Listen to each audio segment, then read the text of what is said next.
Hey everybody, just going to take a quick break from the show and tell you how to make your feet feel better with Bombas. Bombas.com, Bombas.com. Oh, such good socks and such good everything. They're so good here. And summer is here right now, and we're doing things outdoors. We're getting out. We're going to be where, though? On our feet. Whether you're at the beach, you got a barbecue, whatever it is, you're going to be on your feet. And Bomba makes your comfiest summer staples so you can make the most out of all your summer plans. They've got a whole line of pro-level, sport-specific socks for golf, yoga, the gym, and socks for every kind of runner.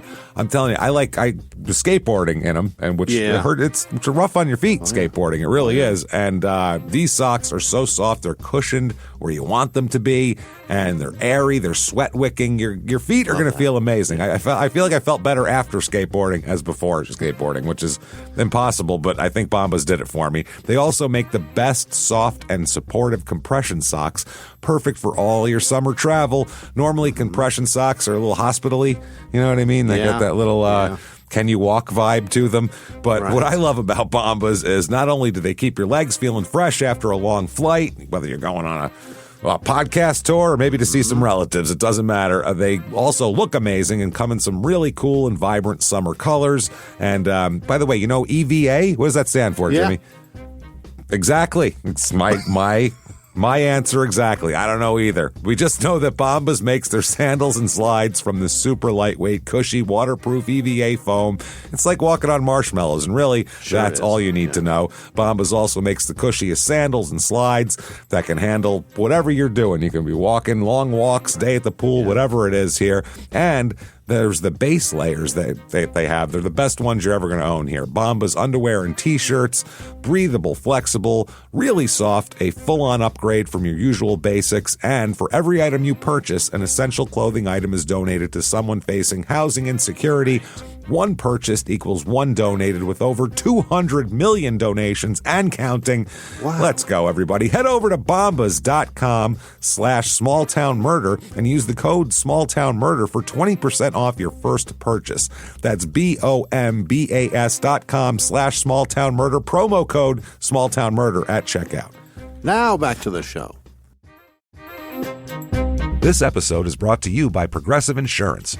Do you ever think about switching insurance companies to see if you could save some cash? Progressive makes it easy to see if you could save when you bundle your home and auto policies. Try it at Progressive.com. Progressive Casualty Insurance Company and affiliates. Potential savings will vary. Not available in all states. This week, in Depew, Oklahoma, an angry man, upset by being dumped by his girlfriend, goes on a bloodthirsty rampage, leaving a trail of bodies, carnage, and a terrified town that huddles together while police frantically search for the seemingly insane killer. Welcome to Small Town Murder.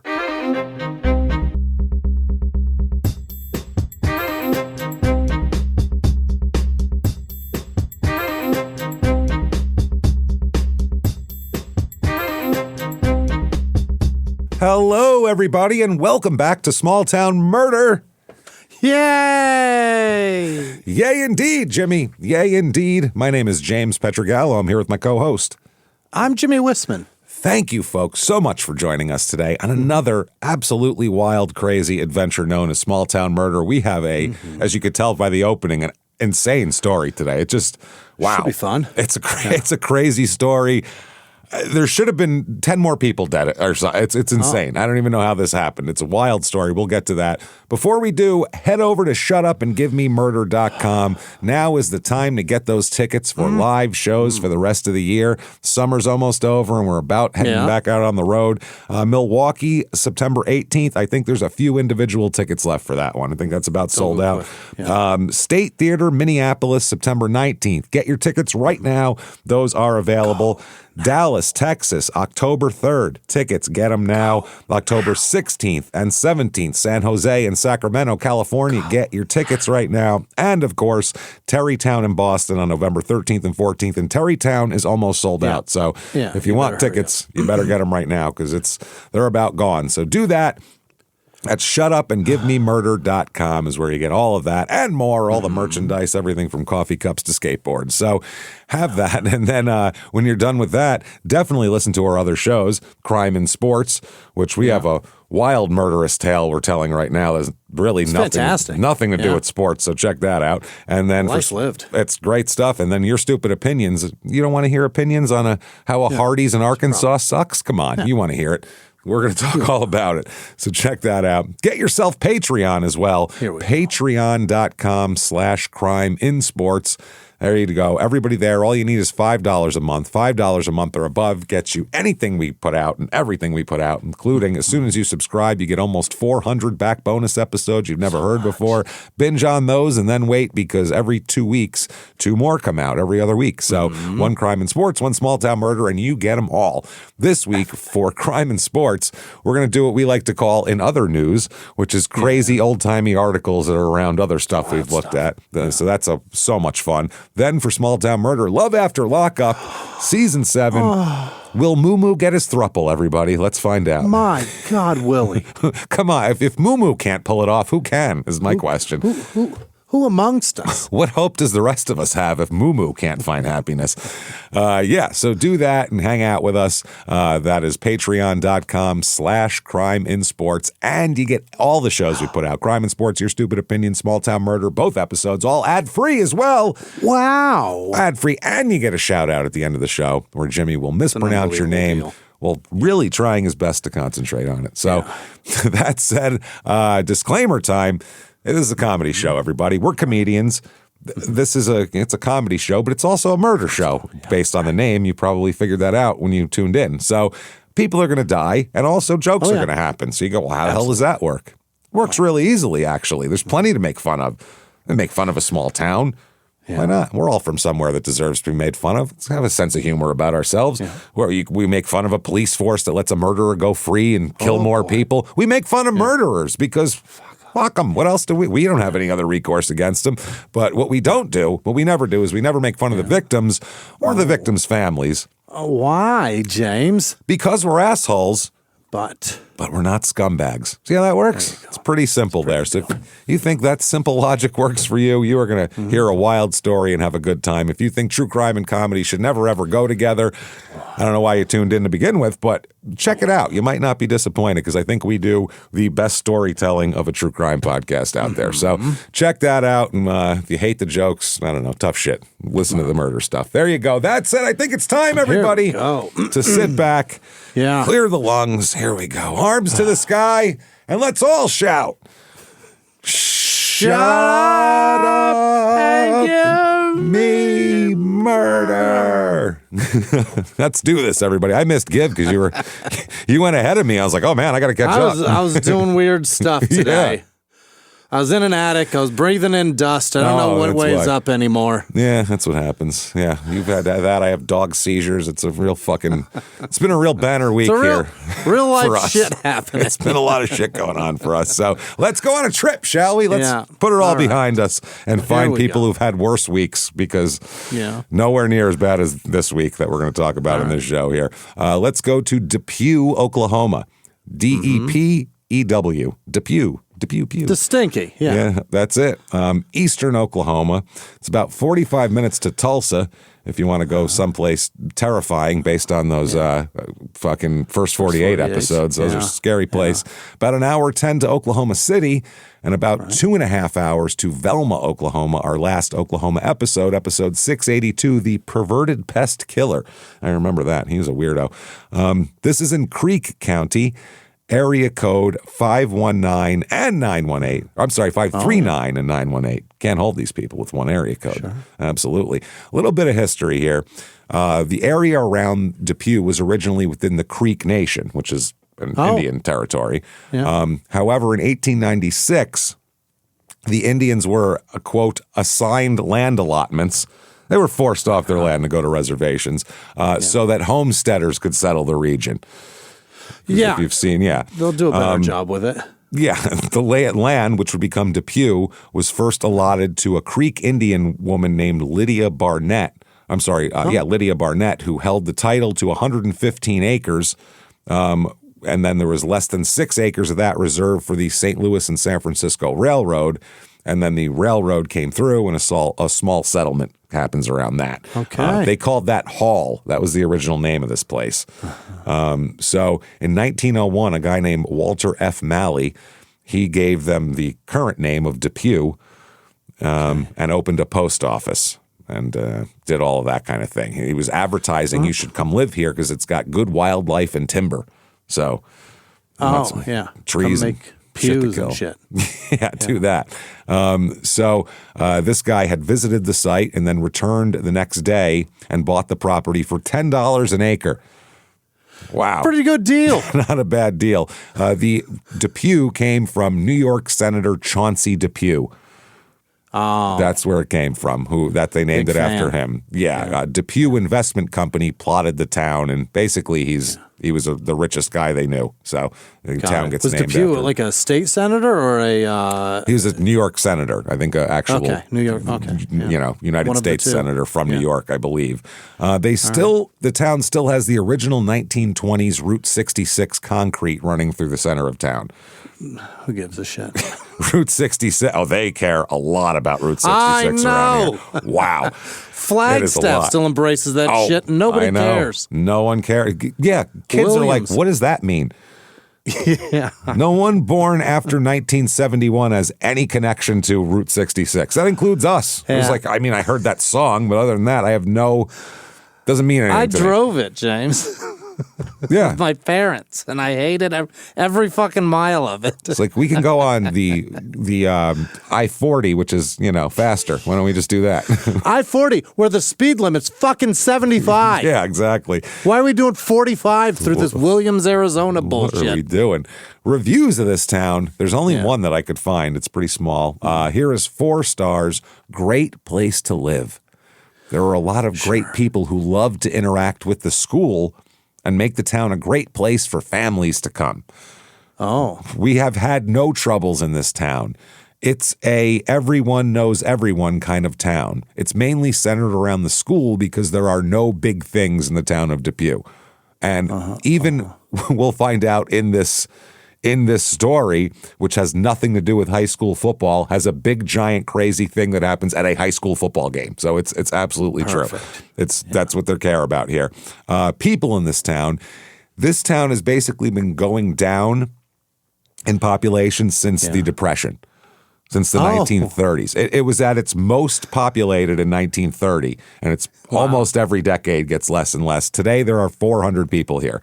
There was about 1,700 back in the 30s. More men than women, 51% men, which is weird. It's just not what we usually see. Median age here is right around the national average, 37.7.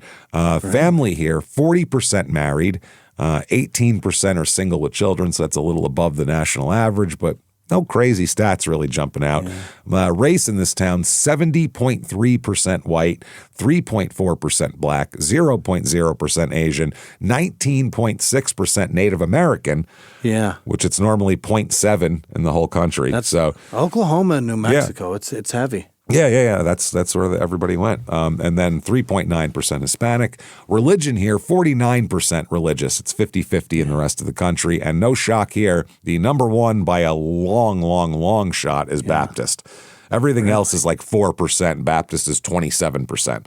Wow. As we know, Baptists are the Catholics of the Central Plains states. I don't know what to call them other than Dust that. Bowl. Of the Dust Bowl, yeah. This is some Dust Bowl shit here. Unemployment here, a little bit low, a little bit under the national average. All right. But the median household income is way below the national average. That's a problem. Yeah. It's $69,000 in the rest of the country. Here, $30,000. Household. That is rough times. With that kind of money, you can't even live here and work in Tulsa. No. Because you don't have the gas money. It's going to, unless you make a good money. And no one really works in this town. They live in Bristow, or they work in Bristow and a couple of the other small towns around it that are slightly bigger than this. This is a middle of nowhere, the town that died 80 years ago town sort of thing. Cost of living here, 82 here. 100 is regular average. Here it's 82. The housing is the super low one here. Housing, median home cost, $166,800. So it's not low enough. No. But again, this is like basically you're living in 1996. You make 30 grand and your house costs $160,000. It's like living 30 years ago. If we've convinced you that you'd like to go back and live in another decade, we have for you the Depew, Oklahoma Real Estate Report.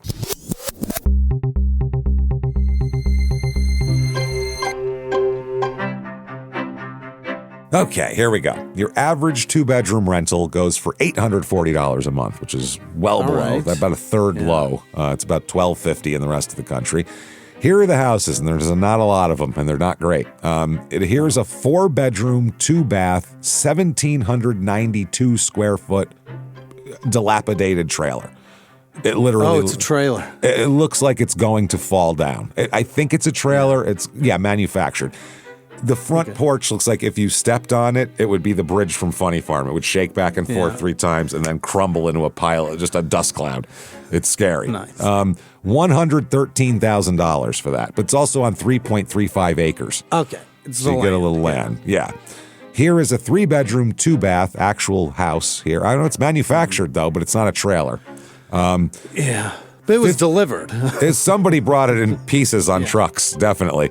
It had wide load glued to the back of it at some point. 1,512 square feet here. No land really to speak of here. Just a small little lot. $120,000 for that. Fuck. The house, too, it was built in 2006 and definitely hasn't been touched since. A lot of carpet, a lot of old tile. A lot of shit like that. Bolted in 2006. Yeah. And then finally, this is in nearby Bristow, which is where most of these people work and shit. It's very close by. This is a 5-bedroom, 5-bath, T-bowl for each and every B-hole, 3,913 square feet on 40 acres.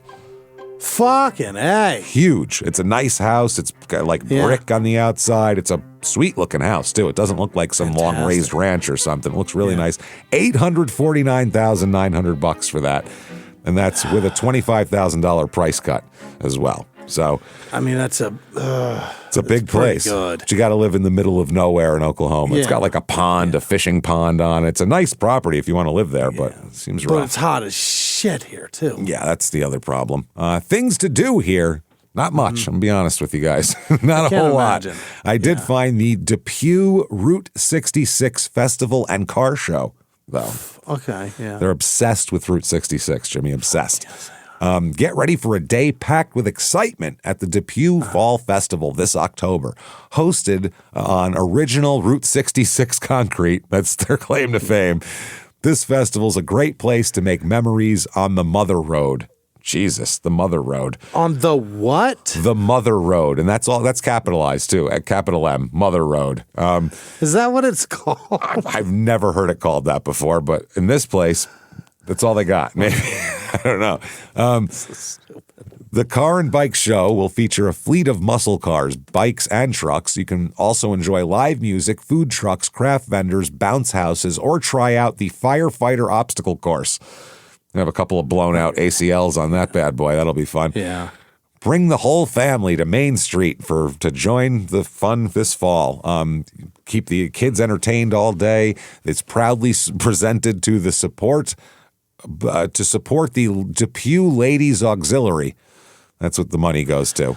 What is that? So it says, whether you're a local resident, a cross-country road tripper, or a classic car hobbyist, there's something here for everyone. Whether you're from here, not from here, or like cars, we got it. You're covered. Do you like cars? Yes. Are you from here? No. Are you from somewhere else? Doesn't matter. Doesn't matter. You like cars. You're in already. Basically, you just have to like cars. That's it. Free to attend, but to be in the car show, it's $25 per entry if you want to have a car and be in it. Then there's the Route 66 After Sturgis Party. Oh, fuck. This is bike. They have tons of biker shit around here, too. After Sturgis. That's After 3 Sturgis. states away. It's 3 states away. Bring your fucking way long tan titties on down here. Yeah. And after you've been drinking for a good solid week and Bring come your drink at our man town. ponytail and your leather shoulders. Come on over. That's what they call their wives, their leather shoulders back here behind me. This is August 20th through 26th, so it's coming up. It's right now, actually. Boy. Great bands all weekend. They don't name any of them, but great bands. They're great. The best. Wild adult Yeah. Wild adult contests and games. Adult contests and games. What t-shirt contests? Well, there's more. Bike games and show, raffles, indoor facility with food, stripper pole, and catwalk. I love how I kind of want to go. if you go to this town, I guarantee you we're all just good God-fearing Christian people, and unless the bikers come, then Till Sturgis ends. take your tits out. It's okay as long as you're on a motorcycle to be a scumbag. That's funny. 1 week post Sturgis, the titties are out. The titties are out. Oh, listen to this. There's a swimming pool, and then there's a clothing optional swimming pond. A fucking pond full of naked, scummy bikers who just got done with Sturgis. Think about that. Oh my God. They just did a week. There's fish floating to the top. Like you just put a fucking stick of dynamite in there when those people jump in. They just put their balls in and all the fish died. Oh, man. There's a water slide, free tent camping, free hot showers, clean restrooms with flush toilets. Oh, is that right? And a whole lot more fun. That's what it says. Flush toilets. Now, boy. What does it cost for this? A weekend pass is $50 per person to see. A weekend. Weekend pass. Saturday only, $40 per person at the gate. Oh, God. Wow. Cabins are $300. And per night?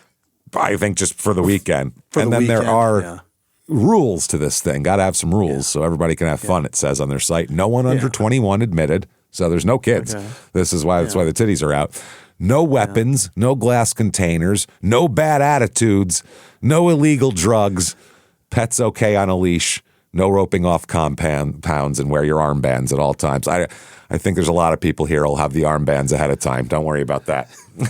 I don't think you're going to have any trouble with that. Oh boy, crime rate in this town. We're interested in here. Crime. I'll bet it rises August 20th through 26th. This is crime outside of the biker after Sturgis weekend. Less crime. Jesus Christ, that is wild. Property crime about half of the average.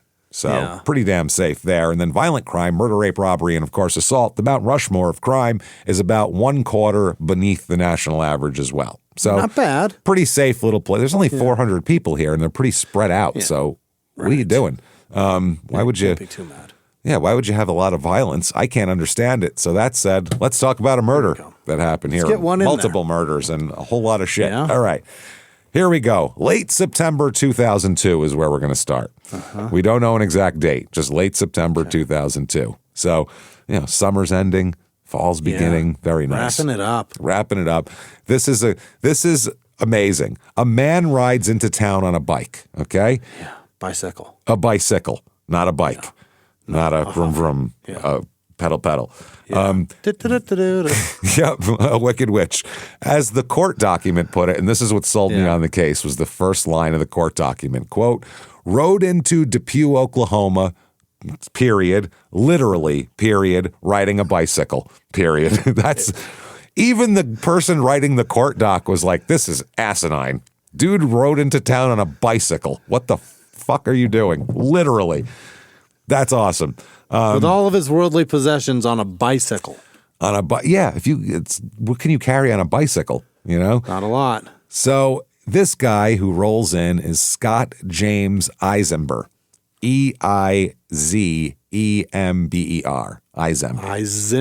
Eisenberg. He's born January 10th, 1961. He's from Detroit. Yeah, and we'll get more into his background later, but let's start with here. He pulls into town. Where'd he come from today? Because he didn't. From Michigan. Detroit's a long ride. From Michigan. He rode his bike. What? From suburban Detroit to Depew, Oklahoma. That is no shit. Holy. He literally did that. He rode from there to there. Okay. Dude rides his bike. Yeah. So now back to the ride into town. He stops at the edge of town, or at the edge of a flower bed in front of the Methodist church. Rolls his bike up to a flower bed at the Methodist church. There he meets a man named John Wright, who is mowing the church lawn. Okay. Yeah. This is the first guy he sees in town, essentially. First person he comes in contact with is John Wright. Now, John Wright is a very nice guy. He's the type of guy who would, mow a church lawn. That kind of guy. Right. You know what I mean? Like, I'm not mowing your church's lawn. No. You take in plenty, hire somebody. I'm not fucking doing it. You know what I mean? That's sorry. You didn't pay taxes to use some of that. Exactly. So that goes for anybody's lawn. Unless it's like an elderly relative of mine. And even then, I'll probably pay someone to mow it. I'm not mowing your fucking lawn. It's hot. I don't want to do that. So mow my own lawn if it was smaller. But so there's a lot of grass out there, Jimmy. There's tons of grass. It's too much grass. Doesn't stop. So he's a retired school teacher, this guy, John Wright. He's a church member and a nice guy, obviously. He's on a Saturday afternoon mowing the grass. That's a good guy. Now, Scott Eisenberg tells John Wright that I am riding my bicycle cross-country from Detroit to San Diego currently. Long ride. It's not cross, but sure. It's, down and over. It's as cross as you can get from Detroit. I guess it's where you shore to shore, so yeah. Yeah, it's as far as from where he is across, So the reason why he's doing this, because that's the first question, why? Good question. Why? Pray tell, why? He said, I'm doing it to raise money for the victims of, what do you think it is, Jimmy? Think about 9/11. 9/11. I am raising is that right? money for the victims of the September 11 terrorist attacks. Now, if you're younger and you don't know. Last year, but it's only a year. And that year was it did not feel like a year. That shit felt like yesterday, a year from then. It did. You know what I mean? Yeah, that was quick. That was it was ongoing a lot. They were still digging through the rubble a year from then. You know what I mean? It was still on fire, wasn't it?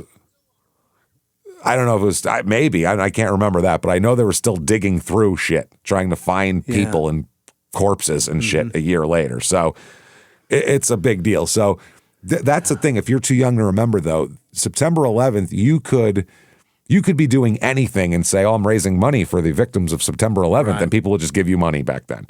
There were so many scams that got found out that were not really doing that. So anyway, Scott here, he asks John Wright if he could pitch a tent and sleep overnight on the church lawn, and then because he's going to keep on riding the next day. So is that all right if I camp out? Now, what do you think? Tent it on the yard. All right. And the church lawn. Guys will set up a tent. Yeah, you guys are into charity, right? Here we go. Right here, charity. So this Wright, though, John Wright is such a nice guy. That's not enough.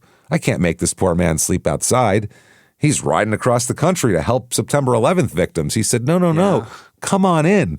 Come on inside the church where it's air conditioned. It's hot out here. So he brings him inside where it's air conditioned and said, you can sleep in the fellowship hall inside the church tonight. Stay here. So this guy said, sure, no problem. Would you rather sleep on a tent or in air conditioning? And even went to church services the next morning after he woke up. Oh, nice. Yeah. So he sleeps there, attends church services. And this begins, he doesn't leave after that.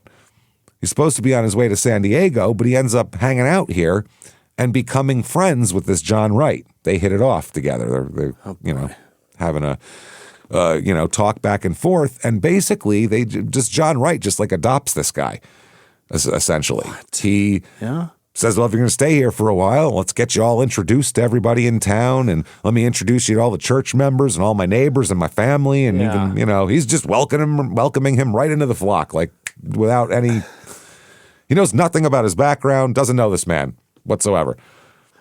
Bad idea. Just hijacked a man from benefiting the victims of 9/11. Yeah, well, what about them? You going to stay here? What about the victims? Stick around here. How much money do you have? That's the other thing. I'd have so many questions. Are you like carrying a bunch of cash from people just throwing you fives as you roll down the street? Or do you have like sponsors, like per mile, they pay you this much? Who are they? How many do you have? Yeah. What kind of money are you looking at raising? it's 2002. There aren't websites that are just set up where you can just donate. So it's not like he's getting publicity and people are just like, I mean, there are, but he doesn't have $5 over one. to a website. I mean, there are websites, but he doesn't have one. No. Oh, yeah, 2002. Do those exist? Fuck, Do tons charity of them. websites exist? in 02? Absolutely. Absolutely. Yeah, every website existed by 2002. Hey, everybody, just going to take a quick break from the show and tell you how to get a better, cooler night's sleep with Boll and Branch. BollandBranch.com, BOLL and branch.com. I can't sleep when it's hot. I can't have the sheets stuck to me, and the sweat, and you wake up and you have that sheen of sweat on you, and you feel disgusting, and it's the grossest feeling in the world. You can never. You can't. You don't feel human. You wake up, you feel like a monster. Sleeping hot is miserable. You can blame the thermostat. You can blame the mattress. You can even blame the person sleeping next to you. They sleep hot, you say sometimes, but it's none of that. It's your bedding. Wrong sheets trap heat. Boll and Branch is the cool side of the pillow, but everywhere on your bed. That's how it works. Boll and Branch's summer bedding options are breathable, lightweight, and designed to keep you cool all night long. Their sheets are 100% organic cotton woven specifically for airflow, not just for softness, but they are soft too. Unlike synthetic cooling technology or chemically treated fabrics, the cooling is structural. It's literally how the cotton is woven. It's the natural cooling. It's awesome. It's natural air conditioning for your sheets. And 94% of Boll and Branch customers say their sheets get softer with every wash. I'm telling you, I love it. I can sleep cool with these sheets. They feel, your body, you don't feel so cold. You can feel the air conditioning like coming through them. It's so nice. They're amazing. If you want to get a better night's sleep and feel cooler and just wake up feeling refreshed, this is the way to do it. And I'm never going back to regular bedding after this. Never. This is crazy. It's too good, and I don't like to be hot. It's amazing. You can do this as well. Sleep like we do. Sleep cooler this summer with Boll and Branch. Get 15% off your first order plus free shipping at bollandbranch.com/smalltownmurder with the code smalltownmurder. That's Boll and Branch, BOLLAND branch.com/smalltownmurder, code smalltownmurder to unlock 15% off. bollandbranch.com/smalltownmurder, code smalltownmurder. Exclusions apply. Now back to the show. Hey everybody, just going to take a quick break from the show to tell you a better way to feed your little kitty with Smalls. Smalls.com. Absolutely. I love my cat. I love Brandy. She's the best. Every night she has a certain thing that she does when she wants the Smalls. She starts acting real sweet, like, oh, look, I'm just a sweet little kitty. But I know she's using me. I know she's using me for the Smalls. That's what it's all about. I could tell. I know what's going on there because it's delicious. I don't blame her. They love it. I'm telling you, my cat, Brandy, loves the Smalls. And it helps them from... doing that, you're dealing with that barf up stuff that they do all the time. The hairballs. The hairballs. It settles them. It's so much better. Smalls fresh cat food is protein-packed recipes made with preservative-free, 100% human-grade ingredients that you'd find in your fridge. And it looks pretty delicious, I gotta say. Sometimes I'm a little jealous. I'm like, let's share, Brandy. Let's go here. And it's delivered right to your door. Since switching to Smalls, I really noticed shinier fur, happier cat, smaller poops also. That's a big deal here. And because Smalls is fresh, gently cooked food, it's made without preservatives. A balanced diet leads to less shedding, fewer hairballs, more silky shine, more nutrients in Smalls food are digestible, so less junk comes out of where. That means better poops all around for everybody. Smalls cat food leads to high protein and improved hydration. That equals strong bones and toned muscles. Cats use protein as their main energy source. More protein means more fuel and sustained energy. I'm telling you, they love it. They go crazy for these things. Seems to love the taste. I would like the taste. They look great. And Forbes ranks Smalls the best overall cat food. And BuzzFeed said my cats went completely ballistic for the stuff, as does mine. After switching to Smalls, 88% of cat owners reported overall health improvements. So you got to do this. Try Smalls risk-free. They'll refund you if your cat will not eat this food, and they will, and they're going to love it here. So stop serving your little carnivore a bowl of processed shortcuts. For a limited time, because you're a Small Town Murder listener, get 60% off your first order plus free shipping and free treats for life when you head to smalls.com/STM. That's 60% off your first order plus free shipping and free treats for life when you head to smalls.com/STM. Now back to the show. I mean, Yeah, I knew that websites existed, but I mean, don't like, all of recall them. like something live, like a GoFundMe. That didn't exist. no, right? I don't know if it was a GoFundMe, but they had like certain charities would have their own pages and they would do all sorts of shit like that. Sure. But so he just introduces him around. And some of the first people he introduces him to are his neighbors that live across the street. I meet my neighbors. That is an elderly couple who have some health problems. This is A.J. Cantrell and his wife Patsy. All right. Now, A.J. was born January 28th, 1927. So God damn. not a spring chicken, 75 years old at this point. Yeah. He's born and raised in Depew. So he actually watched it die over time, over He his was a whole young life. man at the bubble. But yeah, I mean, in the 30s, he's like, this place is great. And then everyone started leaving and it didn't work out.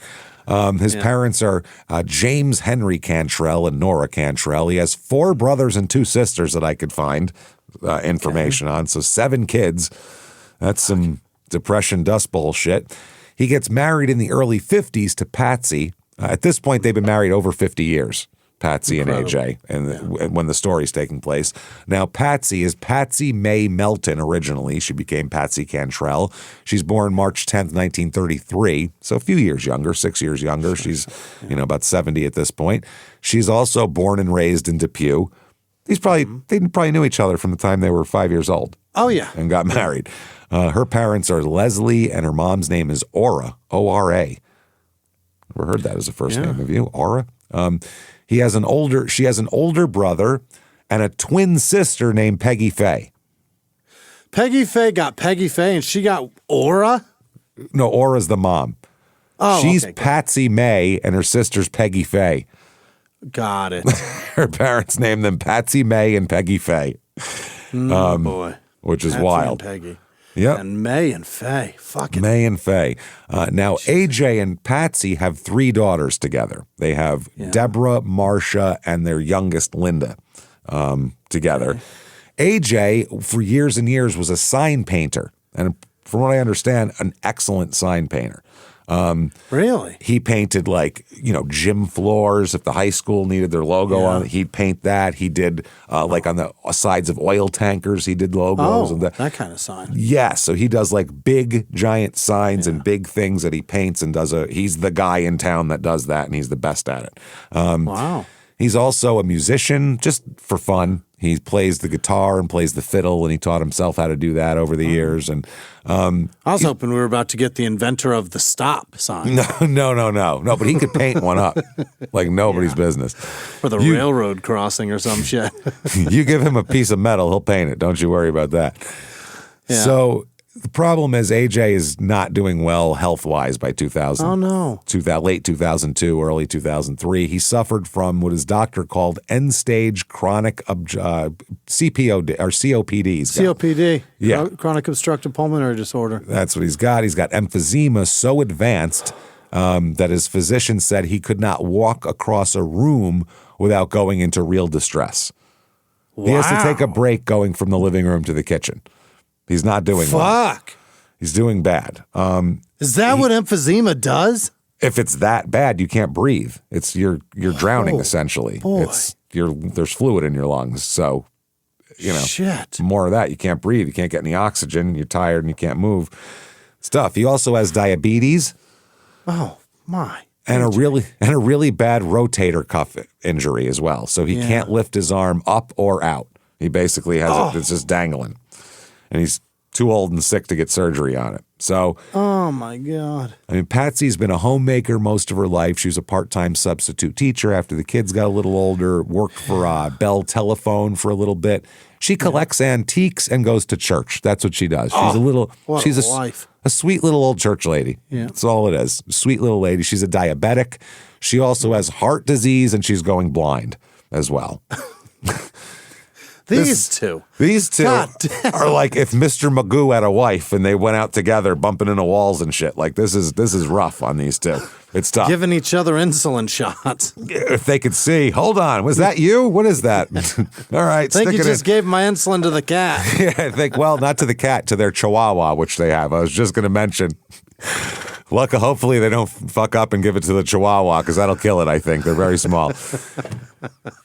So introduces Scott to the Cantrells. Yeah.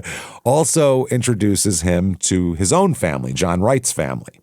Yeah. His family includes his wife, Carla, who's about his age, about 60 years old, sure. John and Carla. Carla's also, they have his daughter and his son-in-law he introduces him to as well. His daughter's name is Kathy Biggs. She's a registered nurse. She has a 16-year-old son named Tyler Montgomery, who's a fucking badass. Wait till you hear about this kid. Yeah. From an earlier marriage. And at the time, though, the boy is living with John and Carla Wright.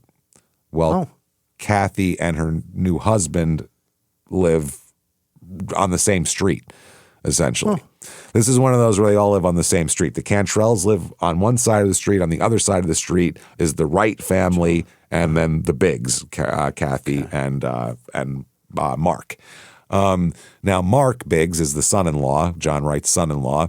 Now, he has a boot and western store. That's what he does. Yeah. Which seems... How many? There's got to be boots. Biggs Boots. Who else? What else would it be? You bet. There's got to be so many of these there, right? Oh, like every town is overflowing with these things. Has to be. That's all these people wear, I would imagine. So it's this and tack and feed stores. Tack and feed and the kind of 4-H stores. Yeah. Yeah. Sometimes the tack and feed is the same one as Bill. They have Big this Boots. shit. They have these in there. Yeah. Yeah. I've been in those Big places Boots, where they tack and feed. There's a clothing section. Boots and feed and tack. Wow. We groom your pets too. Bring them on. Bring your fucking alpacas in here. We'll trim them up. They don't care. So now when Mark Biggs meets Scott, they talk for a while, and he said there's a machine in his boot and western wear store that isn't working. It's a machine, some machine that does something. I don't know, makes a custom some shit. So sews the sole on or some shit. Something. So Scott says, well, I think I can help you with that because I used to be an engineer at the Ford Motor Company. So in Detroit. I can fix this for you probably. I'm good with machines. And so Wright, John Wright takes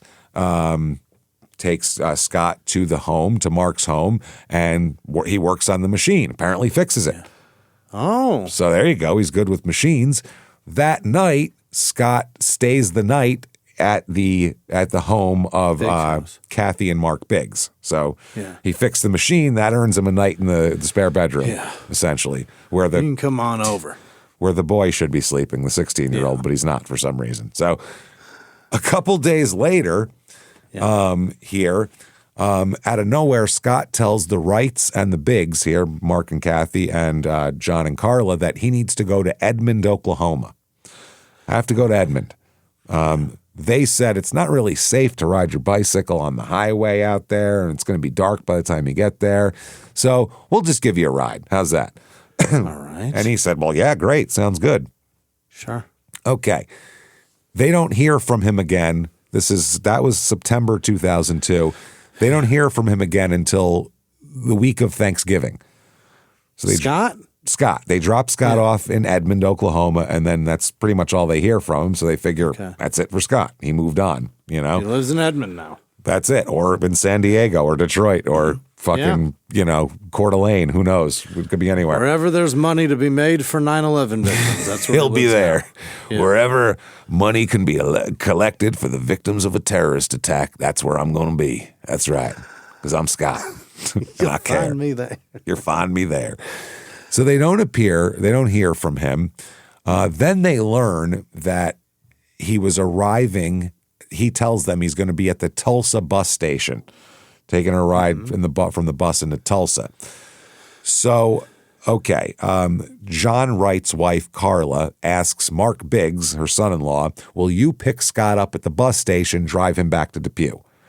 I don't know how he became a member of the family in a week to where we have to pick him up from fucking airports and bus stations and shit. This is weird.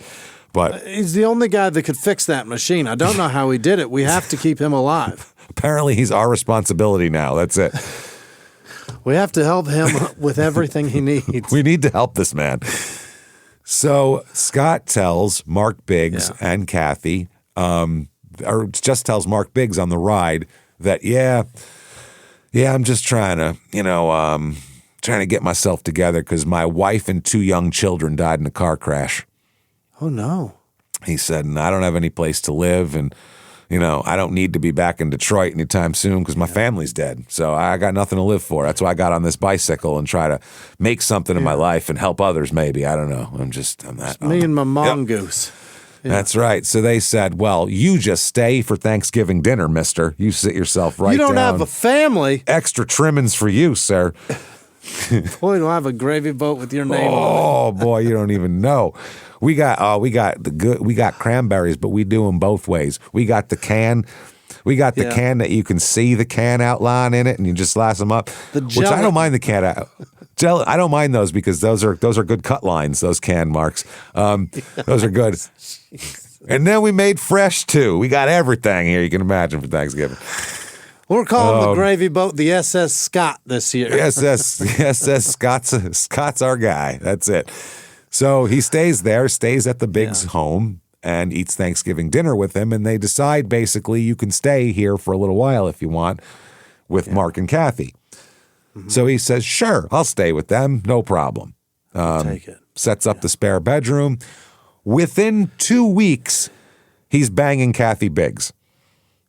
What? Within 2 weeks, he is fucking the lady of the house. Within 2 weeks. I mean, I've certainly slept with people early, but not like people someone's that you wife like, was house you're living in. That's not somebody I didn't take on a date and they were already in a relationship. And they're already married and with the guy in the house and they're feeding you. Like, this is crazy. That's crazy.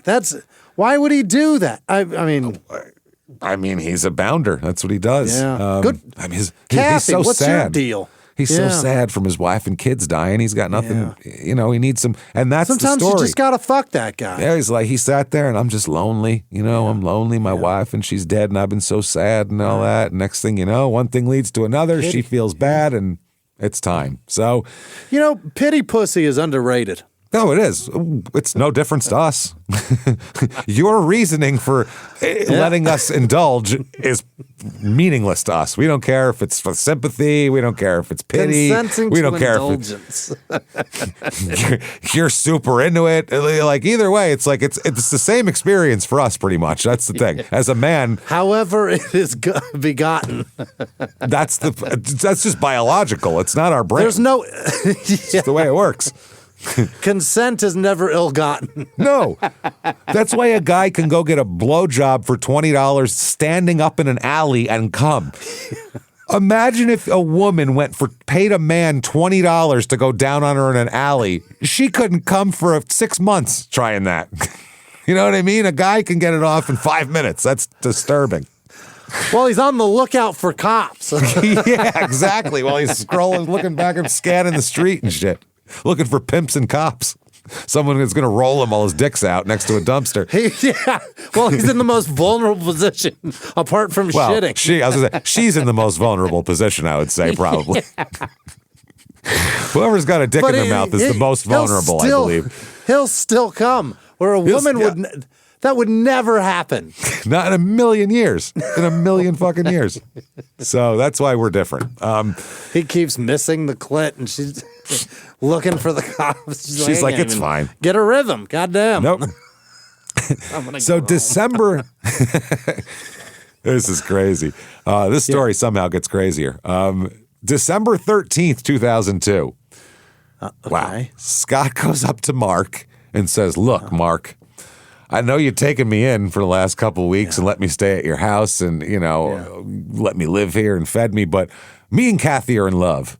And that's just the way I've it been is. indulging. We're in love. I got feelings. Yeah. It's been 2 weeks. We're in love. Okay. Oh, boy. Now, part of this is Scott told Kathy that he got a court settlement from a trucking company that he worked for, where he got hurt, for over $1 million. He said, so I got money coming in. I got $1 million coming in here. So, whatever. And he also said that I'd like Mark to move out, though. Yeah, I can't have both of us here. So Mark packed up his shit and left that day. How not in love has he been? What the? He's like, finally. Thank you.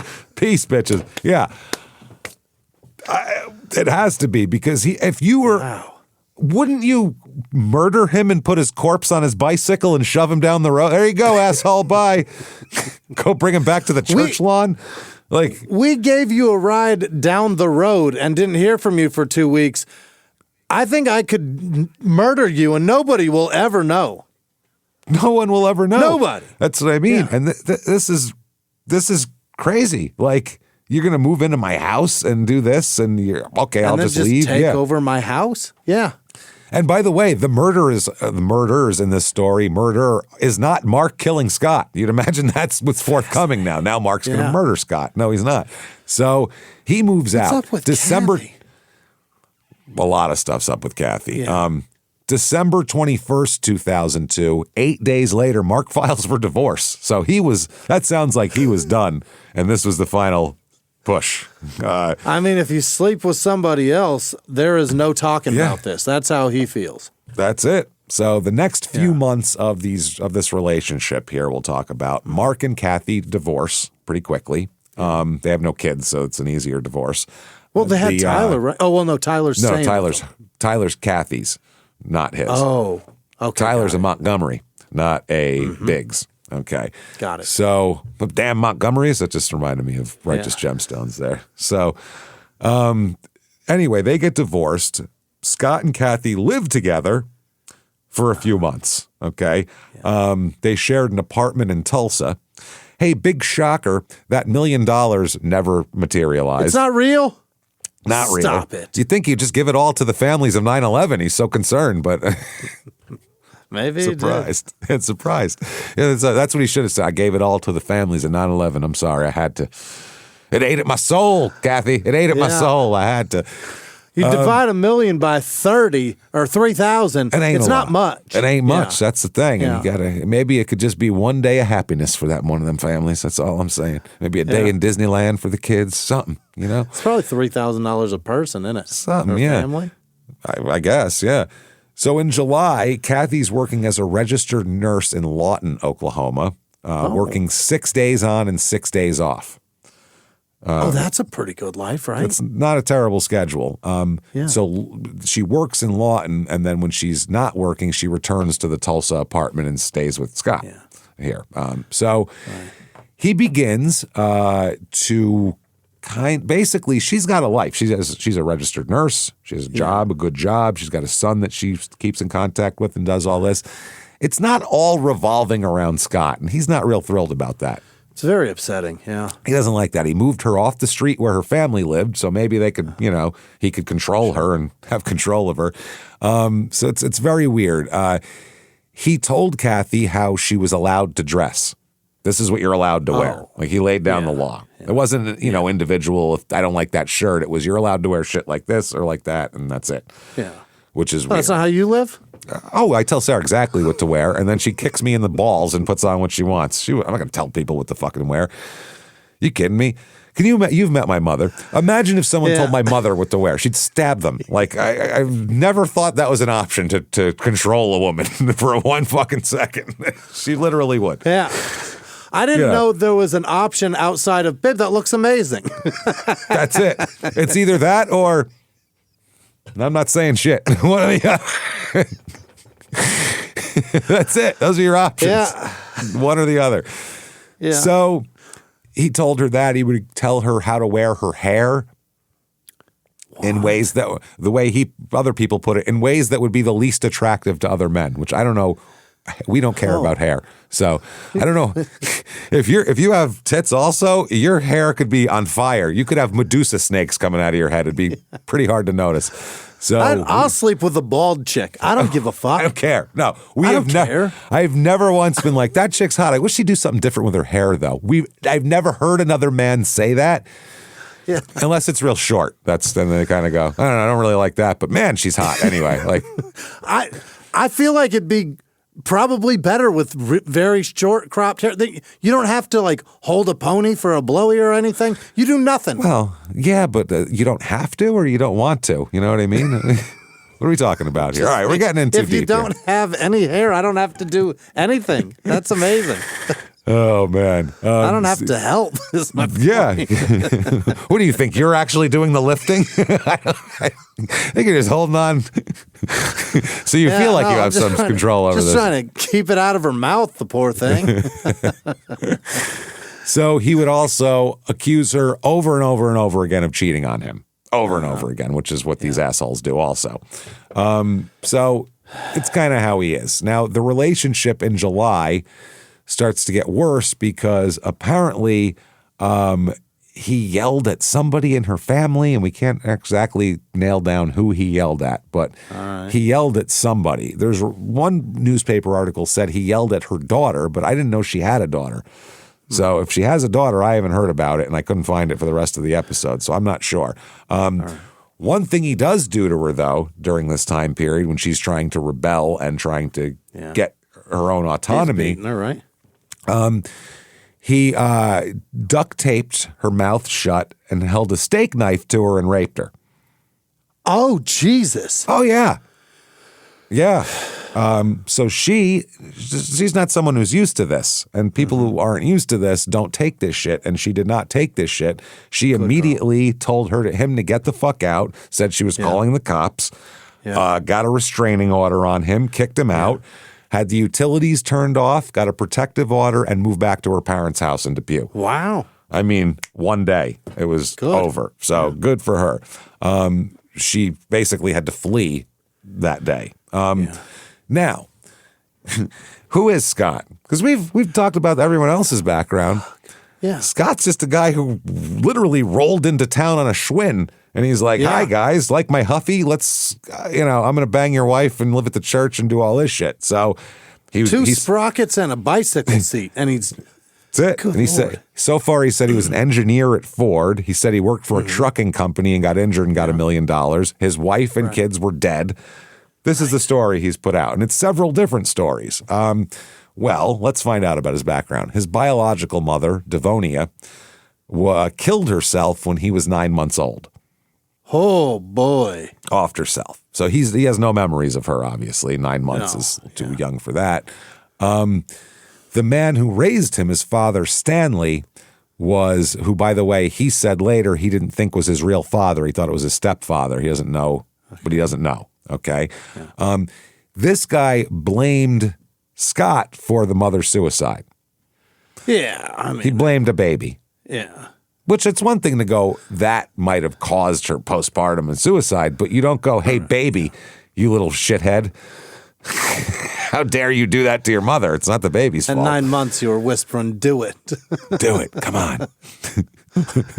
Just getting her bottles of sleeping pills, putting them down next to her, stumbling away like a toddler. I know you can do it. So his dad beat him severely, beaten quite a bit. His father was a heavy drinking alcoholic who would beat everybody. There's also drugs in the house and things like that.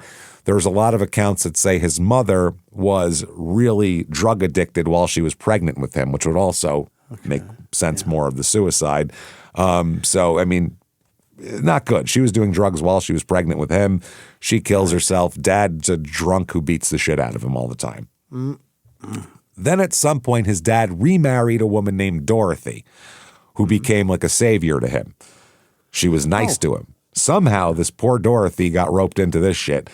And Dorothy is sweet to him, nice to him, treats him like a son, and he acts like she's the sun rising. I mean, loves Dorothy. Then he's 15 years old. Dorothy dies. What is going on? Not good. Liver disease she died of. Some sort of liver disease. They don't know if it's cirrhosis or what, but she might have been a happy drunk. It was part of Dorothy's deal. Yeah, she may have been the coolest drunk.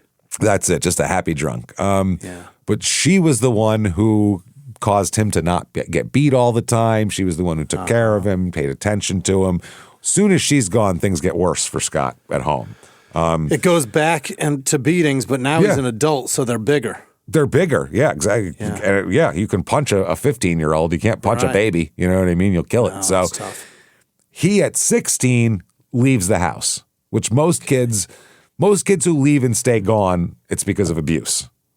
They're not just like, I'm bored, I'm going to leave and never come back. That doesn't usually happen. It's not like it's the 1800s where people are like, I'm going to go join the circus because I want adventure. Like, that's not what it is. Mom cooks like shit. I'm moving out. That ain't the way it works. No. It's usually abuse. So at 16, he leaves home. He's got he's homeless here and there because he's 16. And he would work a little bit and kind of try to get it together.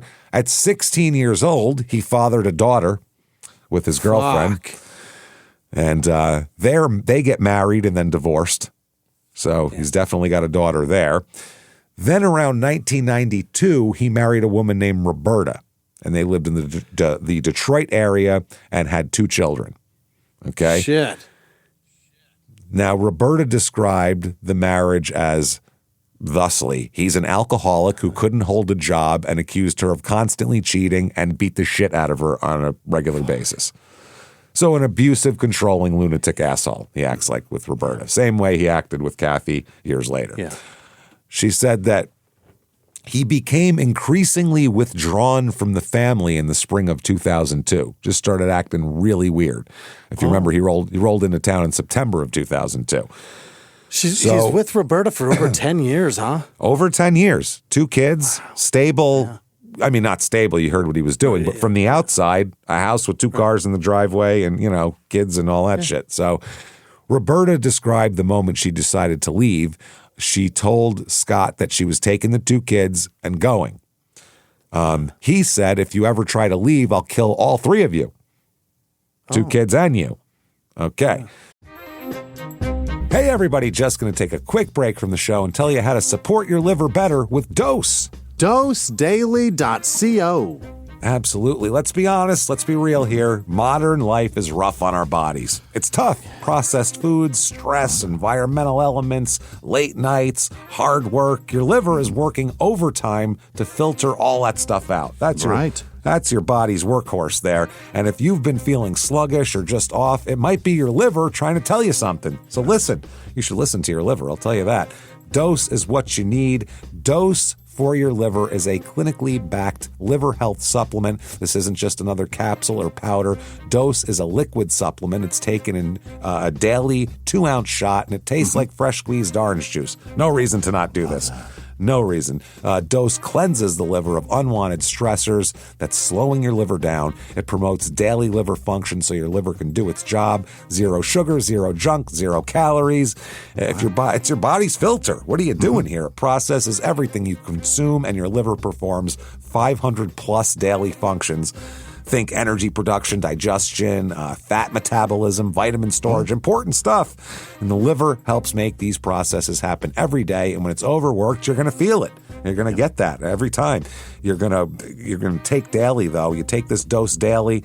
Just a little shot of fresh squeezed orange juice, taste and stuff. You're going to reduce sluggishness, get rid of those midday crashes, support your metabolism, and even aid your daily digestion. It's got real results with 2 double-blind, placebo-controlled studies showing its positive impact on liver enzyme levels. Ready to give your liver the support it deserves? Head to dosedaily.co/smalltown or enter smalltown to get 35% off your first subscription. Your body does so much for you. Let's do something for it. That's dosedaily.co/smalltown for 35% off your first month subscription. Now back to the show. Hey, everybody, just going to take a quick break from the show and tell you something much better to feed your dog, Ollie. Ollie.com, OLLIE.com. Absolutely. August is here, and you know what that means, Jimmy. It's National Dog Poop Month. It is. It is. There really is a holiday for anything that exists out there. And anybody who's had a dog, sometimes you get some poop stories that are not good. So you wake up in the middle of you wake up the next morning and there's a Jackson Pollock on the wall of your dog had bad stomach problems, and you're like, oh my God, and you feel bad for them because they can't help it. They don't want to do that. They feel really, really bad. There is something that can help with these digestive problems, and that is the right food. And if anyone gets being this invested in the quality of their dog's poop, it is Ollie. They deliver fresh, human-grade food that's gently cooked to maximize your dog's nutrition. In other words, they make sure your dog's poops are a 10 out of 10, perfect every time. And as a pup parent, we can tell you that it's a game changer. It's huge. Ollie's fresh recipes are developed by real chefs with gut-friendly ingredients that support better digestion, energy, skin health, and better poops. With flavors like fresh beef and sweet potatoes or fresh turkey and blueberries, you notice the difference fast: smaller, firmer, less stinky poops, and a much happier belly. This food looks great, by the way. It looks delicious. I'm going to try some. It's from the moment you start your subscription, everything is tailored to your pup with perfectly portioned meals, a pup tainer and scoop for easy storing and serving, and a smooth food transition guide so their digestion stays on track. And Ollie helps you track your dog's health inside and out. They have a free on-demand vet support that helps you diagnose your pup's weird poops, upset stomachs, and more. Vets calculate the exact daily calories your pup needs based on age, weight, breed, activity level. Ollie calculates a custom score that tracks your pup's overall health, health over time, so you can actually see the difference their food is making. I feed all my pups this stuff. The older ones, I have a younger one too, and they all love it. You have an older dog and a younger dog.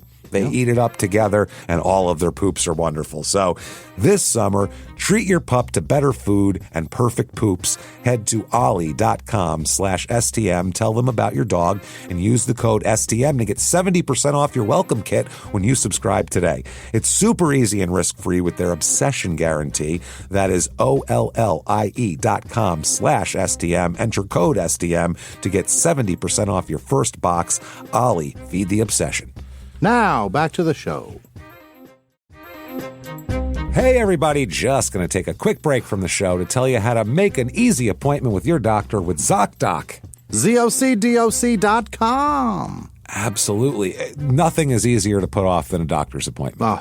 Because it's not like they're going to come to your house and yell at you, you know. No, you can just put it off, and you know, a lot of people, it's easy to avoid things you don't want to do, and I've made put off things due to anxiety and things like that, things I don't want to do, and you know, only to find out that, you know, now I'm trying to go and now I got to wait months to go, and it's not. Don't put it off. That's what it is. You got to do this, and ZocDoc is what you need to handle all of this, because it's really difficult. Going to the doctor's scary, and it can be tough, and you don't know what you're doing a lot of the time. Right. And ZocDoc solves these problems. That's what this is all about here. It really will help you. You can get on there. You can find a doctor in your area pretty quickly. Get appointments way before you even thought that you could get one.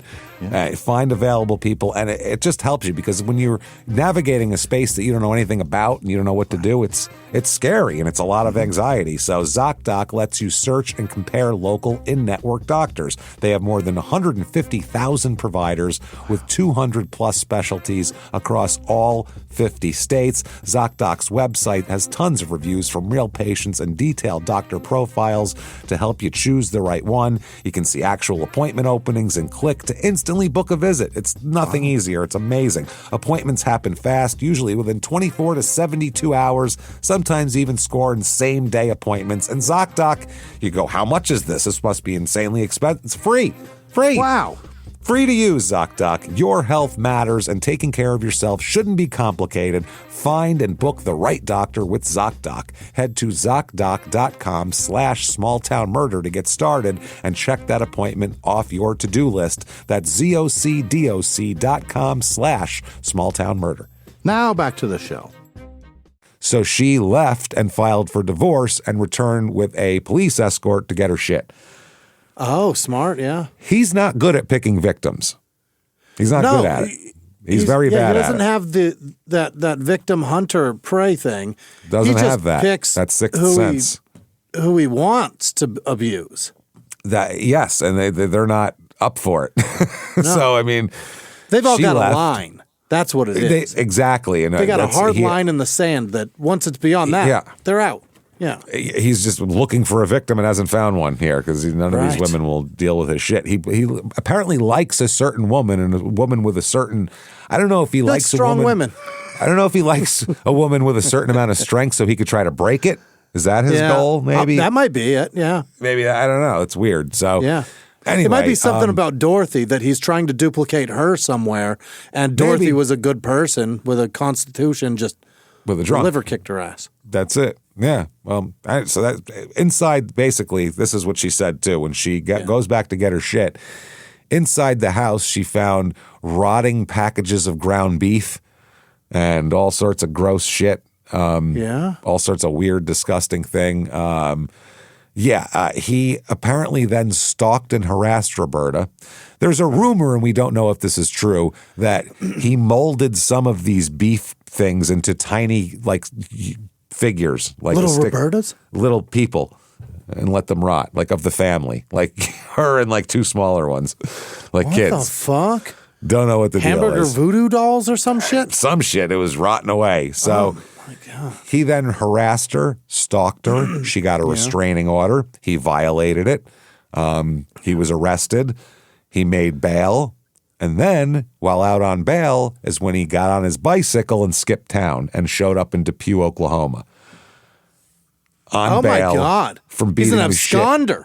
An absconder out of jail on bail for beating his fucking wife and violating a restraining order. He's gone. Holy shit. That's how he ends up here. So late summer, he got on his bicycle and rode for 950 miles and ended up in Depew, Oklahoma. Yeah, that's how you get.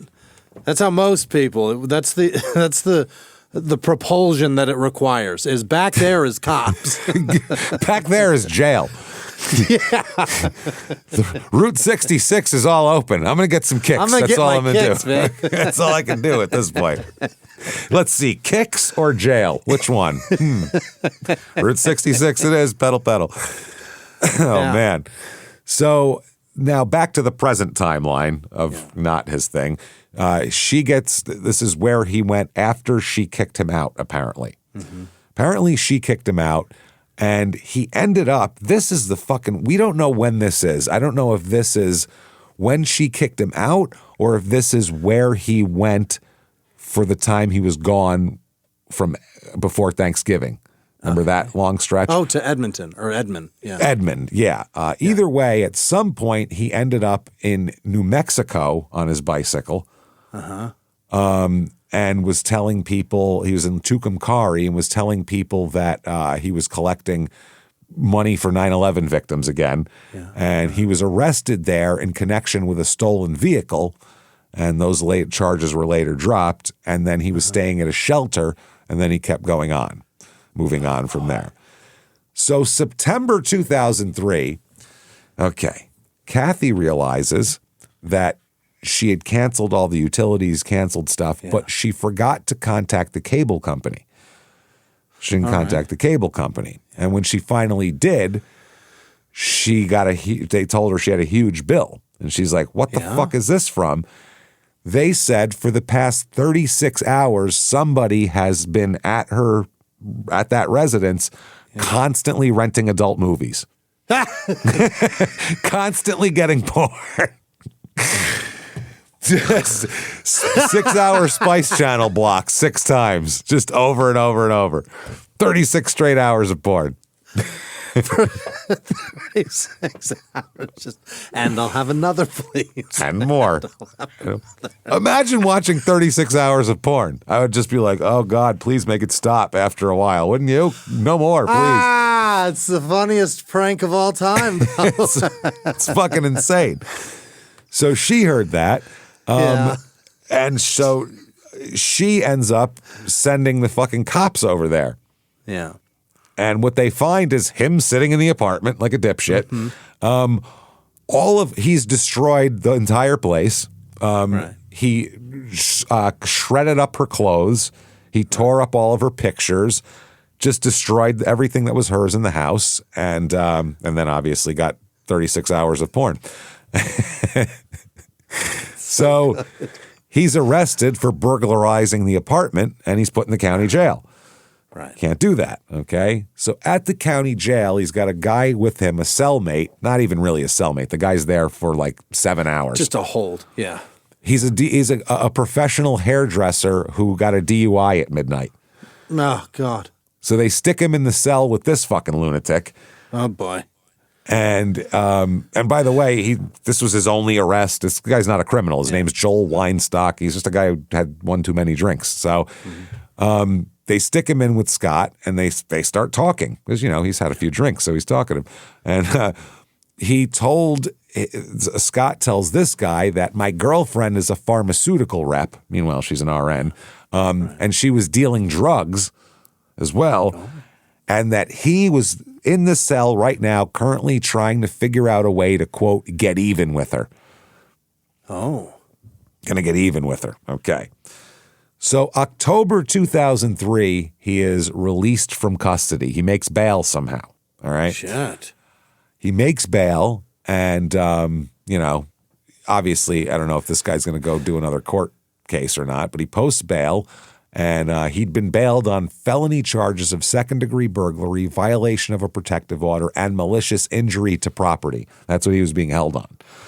Okay. Seems like it would be a pretty decent bail. Yeah, but why is there not any communication with the people back in Detroit to find that he's got a warrant for that? Yeah. Well, that might not be an extraditable warrant too. Okay. That's the other thing, because that's a big deal with in between states if it's an extraditable warrant or not. Because if it's a non-extraditable, they'll just let you go in that state. They're like, we're not going to hold you. That's their problem. Bail jumping is usually extraditable, isn't it? I guess it depends on what you're on bail for. It depends exactly. Remember, even on Love After Lockup, that Courtney. Yeah.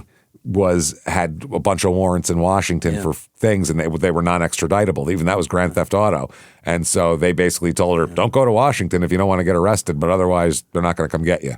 And that was that. So, now, October 17th, 2003, he hitchhikes from Tulsa back to Depew. Scott does. He believed that Kathy was staying at her parents' house, the Wrights, with John Wright, the guy who brought him into this whole fold, and her son Tyler's there as well. So what he does is he sets up shop in an abandoned car next door to the Cantrell household with AJ and Patsy there. Right. Next door to them, there's an abandoned car, so he spends the night in this car on October 17th. This is right after he got out of jail, okay? October 18th, he waits for the Cantrells to leave their house, okay? Watches them leave, which that must have taken a while just to get to the car. The guy took 3 breaks walking from the door to the car. Wow. So he does that, and then he slips in through an open back window and breaks into the Cantrells' house. Goes into AJ's house, yeah. Once he's there, he finds a .410 shotgun and shells. Why does AJ even have that? He can't operate that. No, not anymore. He can't lift it up. And it's a single shot. Load, shoot, load, shoot. Yeah. Okay. Mm-hmm. So he finds this. He loads it and takes all the rest of the shells, puts them in his pocket. And he's sitting there and he waits. Now, what's he waiting for? Well, he sets up at a front window that has a clear line of sight to the Wright house right across the street. John Wright and his wife, and Kathy, more importantly, who's staying there, and young Tyler, the 16-year-old. And what he's doing is waiting for Kathy to come home because he's got some scores to settle. He's getting even. He goes to the fridge, gets a snack, really sets up shop in there. You know what I mean? Now, eating all that low sugar shit. Yeah. Oh, he's like, God damn it, everybody's a diabetic in this house. Fuck. There's no Lucky Charms in this house at all. All this 0 sugar drinks in this house. This is garbage. He's looking around for the stash. Where's the stash?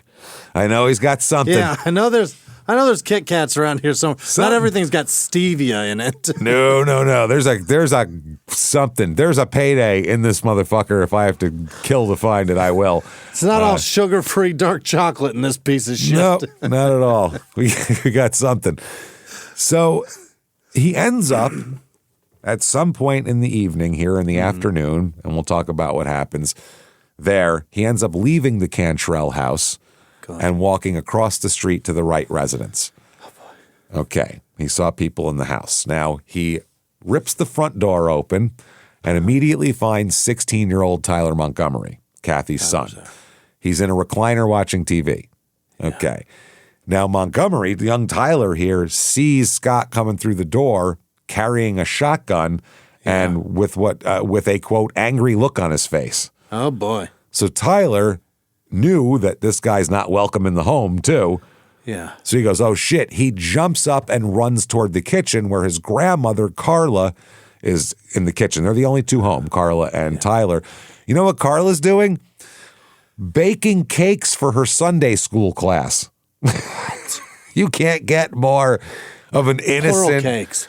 grandmotherly activity as I'm baking cakes for the church kids. Like, wow. Okay. She's got several Duncan Hines on the counter. All sorts of shit there. So before Tyler could get to the kitchen, he's running to the kitchen.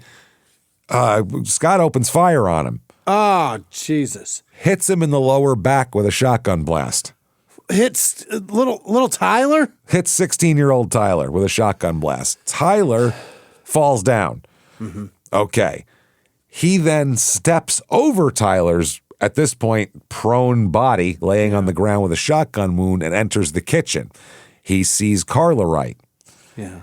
He proceeds to beat the shit out of her with the butt end of the shotgun while she's making church cakes. But it's heavy as fuck. Yeah. Oh, yeah. He's got wood stock and all that shit. Yeah. He inflicts at least 4 severe blows to the head with the stock of the the gun. Okay. Now, while he's beating poor Carla, Tyler's able to get up. Somehow shot in the lower back, he's able to get up and he runs to the back of the house looking for a weapon, something he can match. He's able to run. He's able to, he said, with great difficulty. It took him a while to get up, but once he got up, he was able to stumble and go look for a weapon. And Scott's not looking for him because he thinks he's taken care of at this point. Right. So he does that. Now, he goes to find where the guns are kept in the house. Unbeknownst to him, the guns had been moved to a different part of the house. No! He goes to open the gun cabinet and go, finally, and there's nothing there. And he's like, fuck. It's just wood spots. Nothing to do. So he can't find a weapon, so instead he runs out the back door and jumps into his pickup truck. Yeah? Scott sees him run out the door and follows him outside with the shotgun as they're running. Now, Tyler sees Scott chasing him, gets in the pickup, locks the doors quick, and backs out of the driveway. Okay. As he's going to pull away, Scott catches up to him and jumps into the bed of the pickup truck with the shotgun. Yeah. And as he's doing this, he's loading a shell while he's in the back of the bed. Tyler can see him in the rearview mirror doing this, okay? Yeah. So what he does is he floors it. Oh, okay. And just rips the wheel back and forth, trying to get him, trying to fling him out of the truck, essentially. Toss him out. Trying to toss him out. He can't get him out. He's staying. If you just stay low, you can stay in a pickup truck. I mean, it might be a bumpy ride, but you're not going to fly out. So it's not a flatbed or anything. So he remained at the pickup truck, and then, this is crazy, during one point when it's calmer, the driving, he lifts the shotgun up and shoots him through the window and hits him in the back of the shoulder. Tyler. God damn it. From right back here. He keeps driving. Wow. He's got a wound in the lower back, a wound in the shoulder, and he's like, fuck that. And he still keeps swinging the fucking wheel back and forth, trying to throw this guy out. Now, after he's shot the second time, he then takes the truck off the road and drives it in ditches, up and down ditches and shit, trying to really make it crazy. Then he realizes there's a high school football game going on right fucking now. That's where everybody is. I'm going to park this motherfucker on the 50-yard line.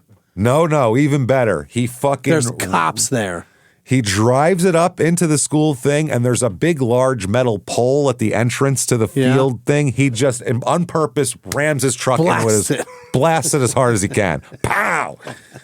So everybody in the bleachers turns around and looks at this, and people start running over because, I mean, it's boom, and there's smoke, and there's holy shit, someone just hit the pole, okay? He knew he could get help at the football game because his grandfather was announcing the game. John Wright was announcing the football game, okay? So after this, Tyler jumps out of the truck and runs away for help, okay? Now, a crowd gathers around him because he's got 2 shotgun wounds and he just plowed into a fucking pole. So a crowd gathers around him. Meanwhile, Scott never flew out of the truck. He stayed in there the whole time. Truck?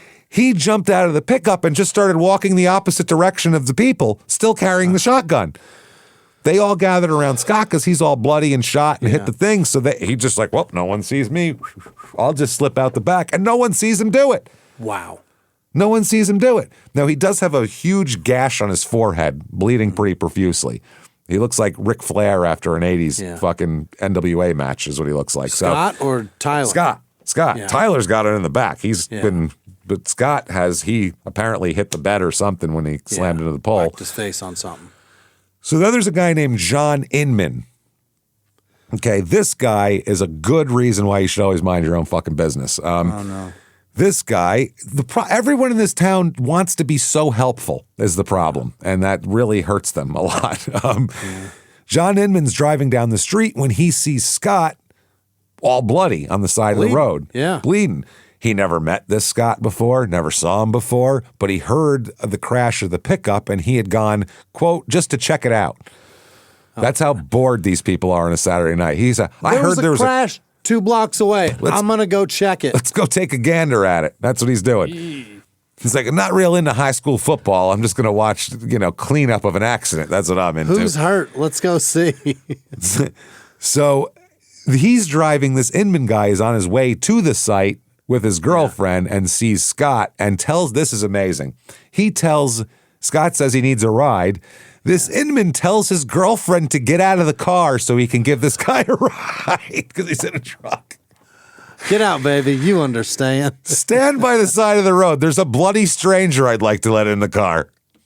Try that shit at home, everybody. Every male listening, try that at home. Hey, baby, get out and stand there for a while. I'm going to give this weirdo a fucking ride home. It's a single cab pickup truck, obviously. Put this motherfucker in the bed. He's used to it. He's fine good at it. He can hang on even if you go on ditches and shit. So this is what's going on. So she gets out of the car and Scott gets in the car. Yeah. Now, this Inman notices when Scott gets in the car that he's got a shotgun and the hammer is cocked on the shotgun. So that makes him a bit uncomfortable. Yeah, so Scott tells this Inman, I need to go to the Wright's residence on this street. You know what I mean? That's where I'm going. Inman said, you should really go to the hospital. You are bleeding all over my car. Like, you have a huge gash on your forehead. You need that. And Scott said, sure. Yeah, I'm going to go to the hospital, but I got to stop at the Wright's house where I'm staying to pick up some personal belongings before I can go to the hospital. So if you swing by there, then take me to the hospital, that'd be great. And then you can stop by the divorce attorney's house because your girlfriend is going to want to have nothing more to do with you after this. Now, at Scott's direction, this Inman guy drives Scott approximately 7 miles east to Airport Road near Bristow. Now, because he's telling him, this is where you need to drive me to go to this house. So they're on this country road. The next road is nearly 3 miles away. They're in the middle of fucking nowhere. And Inman just now starts to become suspicious of Scott and his intentions. Wait, where are we going? Huge gash, shotgun cocked. Take me to a house. No problem. That's fine. But now I'm getting, a little suspicious. Wow. It's getting real sparsely populated around here. Imagine it takes that long for your antenna to pop up to where you're like, this isn't good. Wow. Yeah. So that's how innocent this guy is, I started bloody face. Yeah, let's start there. Huge gash. Yeah. We had a person run up to Fucking our A. car, blood all over their face. Your reaction go. is, holy shit, what happened to you? Then you find out what happened, and we laughed for a long time. So, But I wanted out of there as soon as I saw the blood trickle that was Yeah. not dry. No, well, they complimented my car. Actively bleeding. Actively bleeding Crazy head way to have a wound. conversation. Going, what year is that, bro? That's cool. I was like, whoa, we're not having a conversation. Drive, James. Let's go. Rev Now- it up and dump it. Dump it. We're moving. So Inman tells Scott, why don't you unload that shotgun? I'd feel much more comfortable. Scott says, nope. Okay, now we're really, now it's bad. So Inman says, no, I'd really like you to unload the shotgun. So at that point, he looks down, Scott looks down at the shotgun, and then just opens the passenger door and starts to slide out. While it's driving? They stopped.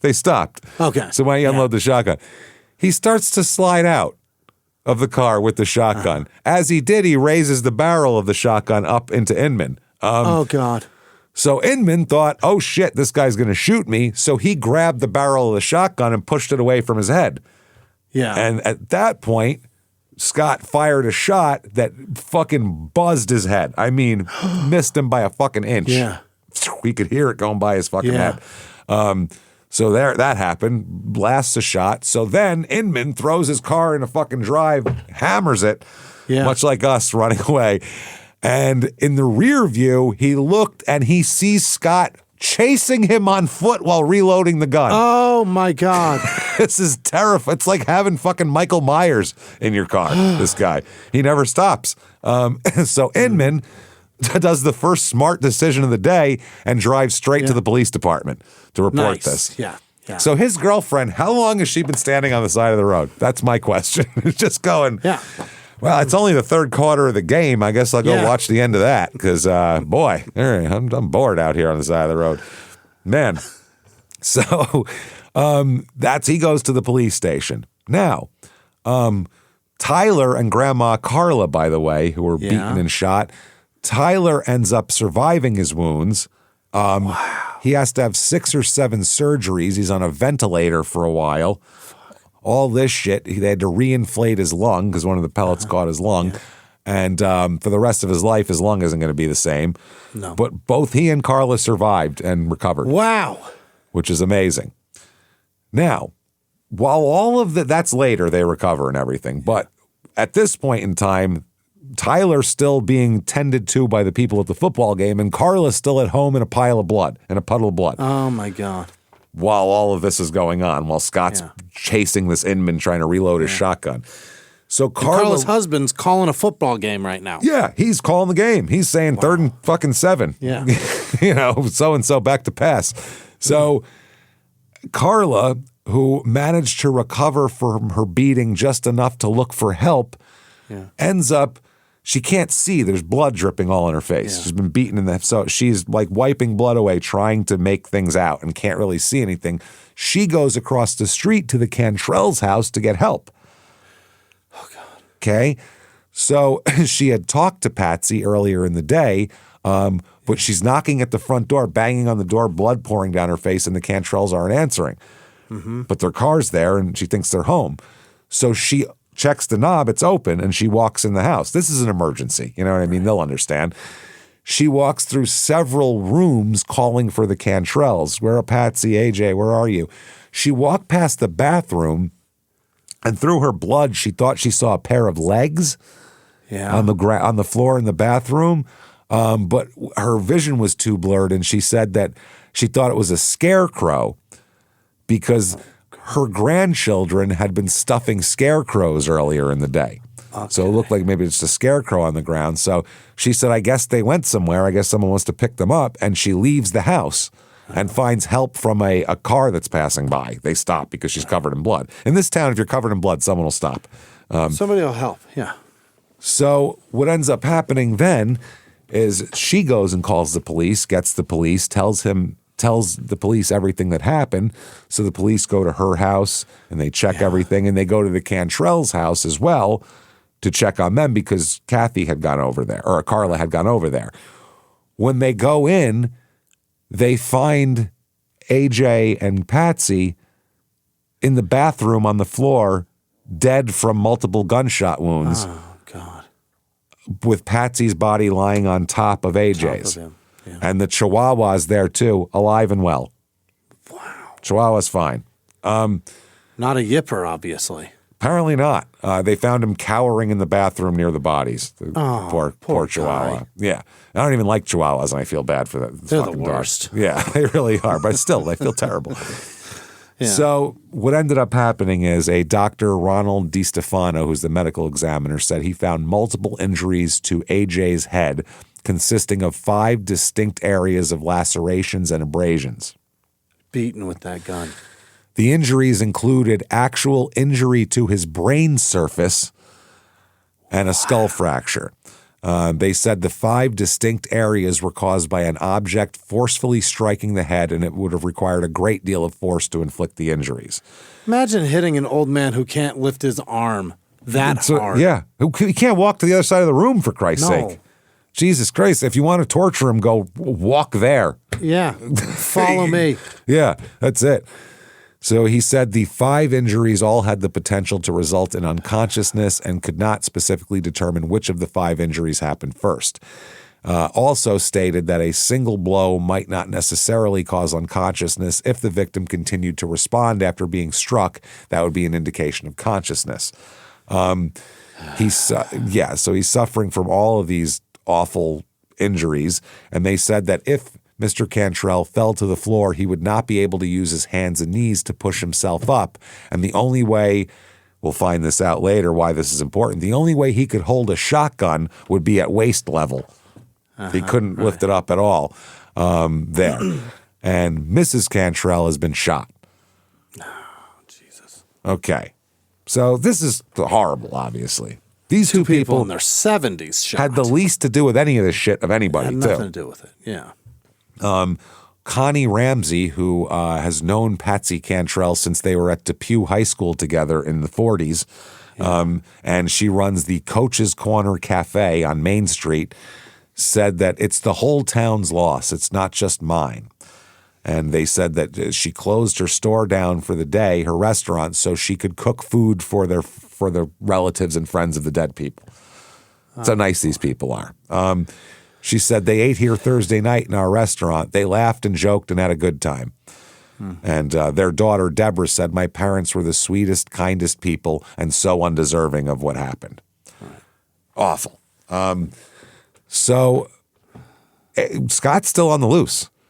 Yeah. He was last seen chasing a pickup truck while loading a shotgun. Other than that, Yeah. So the cops are looking for him, obviously, and it's not hard. They better be. The only guy in town nobody knows, and he also is holding a shotgun and has a gigantic gash on his forehead. Yeah. Can't miss him, really. And running. And running. He's like that T-1000 in Terminator 2. Keeps coming, man. Yeah. God damn it. So the cops are searching for him. One of the troopers, who is an airplane pilot, says, we've been out since sunup.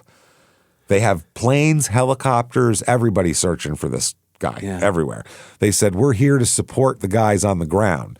They said the planes stay in the air for about an hour at a time and then alternate, helping tactical teams with navigating through thick underbrush as well as radio signals to improve transmission. The helicopter was grounded Sunday around noon along with the planes because they wanted to encourage Scott to try to look around, basically, to poke his head out, they said. They grounded all the planes so he'd go, okay, they gave up. Yeah, now it's safe. Yeah. Now it's safe, so maybe I'll come out. So they were trying to do it. The helicopter pilot said they use up so much fuel, we kind of wait until we spot something with the airplane, then send the helicopter up to finish the job because it takes so much fuel, the helicopters. So that was October 18th. October 27th, they still have not found Scott. 9 days?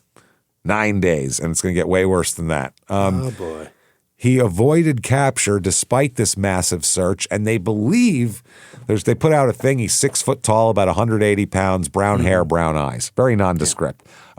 He does have weird fucking eyes. One of them looks a little crossed, so he looks insane. He looks insane when you look at this man. Really? You would never offer this guy a ride, ever. ever. Would you escape from the mental hospital? I'm not fucking giving you a ride. Get out of here.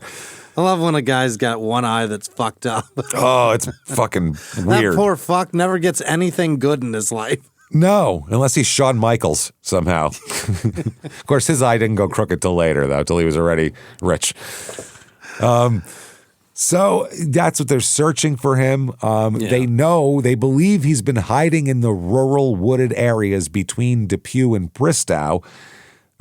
They know this for a fact that he hasn't left the area because there was a robbery during this time that fits him perfectly. The home of Rodney Lewis, located near Airport Road, which is where he was chasing Inman with the shotgun, where some clothes, a pair of jeans, a shirt, some food, and a .380 handgun were all stolen.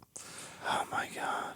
Apparently, the occupants of the house told police that they left the house about 4 p.m., on Wednesday and returned about 8 p.m., but they didn't notice anything missing or anything until about 6:30 the next morning, when the guy said that his family went to bed and he started to get dressed for work the next morning and noticed that the shirt he was looking for was gone. Where the hell's that goddamn shirt? You know the shirt if you want a specific shirt. Yeah, if you're looking for a specific shirt and it's not there, you will rip your fucking house apart to find it and then be like, who the fuck took my shirt? Who stole my shirt? Before he went to extremes, he said first he looked in the dirty clothes hamper to see if maybe it was there, so he wasn't crazy. Yeah.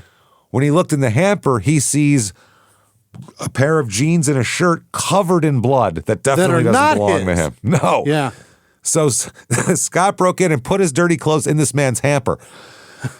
He didn't just leave them somewhere. He put them in the hamper, which I find hilarious, by the way. So this man went looking for his gun to go chase down the son of a bitch who stole his good shirt. And he's going to be wearing a real nice shirt. You can find him. Now, I'm not sure how tall he is or nothing, but man, this shirt, you're going to love it when you see it. It's a Callaway Golf. It's my favorite one. It's real nice. It's real nice. I got it from the Boot and Western Wear store. It's a good one. I got it from checker pattern. The Tack and Feed. Over in the clothing section of the Tack and Feed. You know how it is. Tack and Feed. Western Wear Boot Barn. Yep. So then this guy said that he looked at the rear door and noticed that it had been forced open. They just hadn't looked at the rear door that night. Apparently, the intruder took a pair of pants, an orange pullover jacket, a flashlight, the gun, and also ate their leftover pizza and took some other food. He ate their leftover pizza. He went in, where's my good, I want 2 slices in my good shirt. What the hell's going on now? This ain't fair. Stealing mine. That is very funny. That's so amazing. He came in for some pepperoni and mushroom and the man's nice shirt. And my orange pullover. It was bullshit. He picked up my Old Navy fleece. And left me with his bloody ass jeans. Now, there is one piece of good news out of all this. The .380 handgun that you don't want this guy to have is not operational. Because the guy who owned it said, I lost the firing pin. So it doesn't work. What? I have no idea how you lose the fire.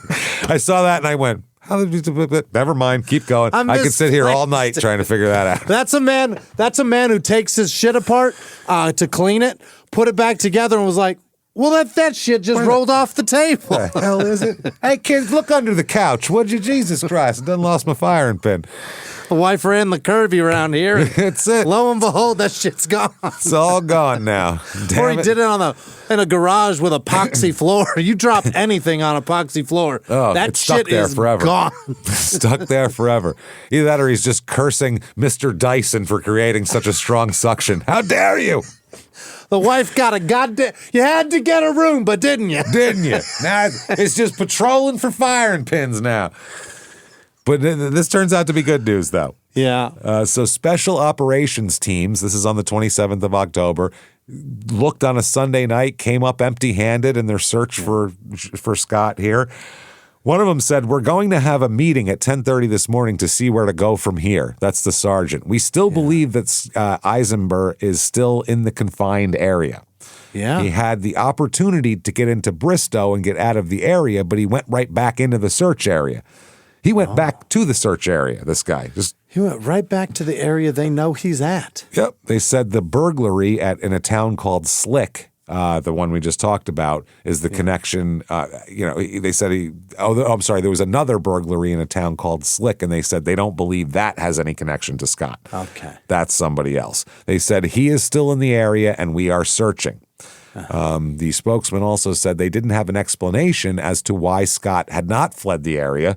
Right. But agreed that a vow apparently made by the suspect to kill the Biggs family members might be his motivating force. He might be sticking around and try to kill these people when he gets a chance. He's going to try and find them, yeah. The one guy said, I just don't know. I've not seen any profiles from the FBI or anyone else that might say like what this guy mentally would be looking to do. He's like, I don't know what his deal is. I mean, if he's stealing groceries at this point, he ain't leaving. He's getting survivability. He's getting a flashlight out and shit. I mean, yeah. And a can of cream corn. Whatever he can get. So Boyd here, this is the spokesman, said that despite the grueling hours of the searching and lack of sleep for a lot of people, they said there continues to be a tremendous outpouring of help from law enforcement. One person said, "I'm not surprised by all the volunteers. It has always been here, but we never needed it before. So never just needed all these people to volunteer." Yeah. He said that one motivating factor for law enforcement officers is the belief that Eisenberg will kill again if he escapes the area. He's probably going to kill more. They said although he has successfully eluded capture, that they said he has no special military training or like he's not a survivor like one of these woods guys. That's not him. Yeah. He's not one of these end of days guys. He doesn't know how to do that. He's not. Yeah. He's not John Rambo. No, he's not one of those guys. They also confirmed scanner traffic Saturday night that indicated that an officer was close to capturing Eisenberg. The radio traffic between the Oklahoma Highway Patrol tactical units in the field patrolling aircraft and the Oklahoma Highway Patrol command post indicated that they had him surrounded. Okay. Oh. The close pursuit started with a highway patrol helicopter spotting him moving through the woods at a jog.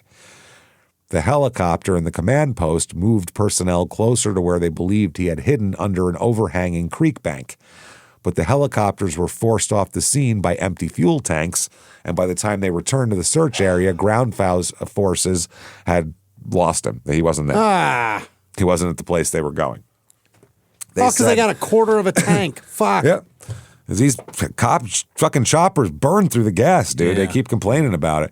They said the search has been frustrating, but they believe they have contained Scott in a good perimeter, which doesn't mean shit at this point.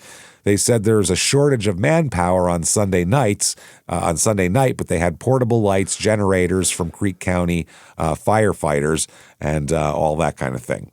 They described the area as the same type of dense woods and rocky terrain that dozens of teams searched earlier in the week just south of the break-in. They said teams are walking shoulder to shoulder in the area because it's so dense. Mm-hmm. So he's trying to Rambo it, but it's different. So at this point, everyone in town freaks the fuck out. Yeah.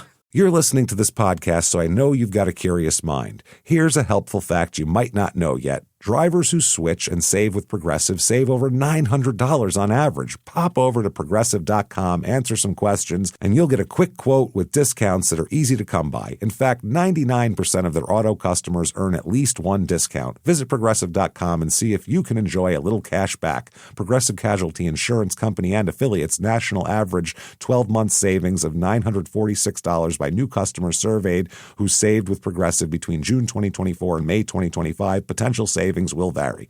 Loses their mind. And the cops tell them, go ahead and panic, everybody. It's like, they literally do. They're like, there's no like, hey, everybody, we got it under control. It's everyone panic, run around and scream, and load your guns because shit's crazy. Hey, guys, he's winning. Yeah.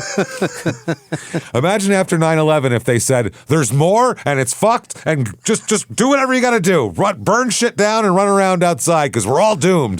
That would have been a terrible tall towers. Message. We're fucked. So they said the officers warned that he's dangerous and they don't believe he's finished. They put he's out winning. Quotes. So they said, keep your children inside. So parents wouldn't let their kids go outside. Not gonna lie, guys, it's halftime, and he's got a healthy lead. He's got a healthy lead. And we're going to go ahead and let John Wright call the end of this game. John, get in here. So We're people... punting. People are, it's fourth down, everybody, and we're It's in first deep shit. down. We're going to punt. It's first down for him. It's fourth down for us. That's the problem. So people are borrowing guns from people that don't have guns, and families are putting, literally, people are arming small children and telling them to sit on the couch with this gun in your hand and don't move in case he comes in. And if a guy comes in, shoot him. Here, you don't sleep anyway. Hold this. Hold this.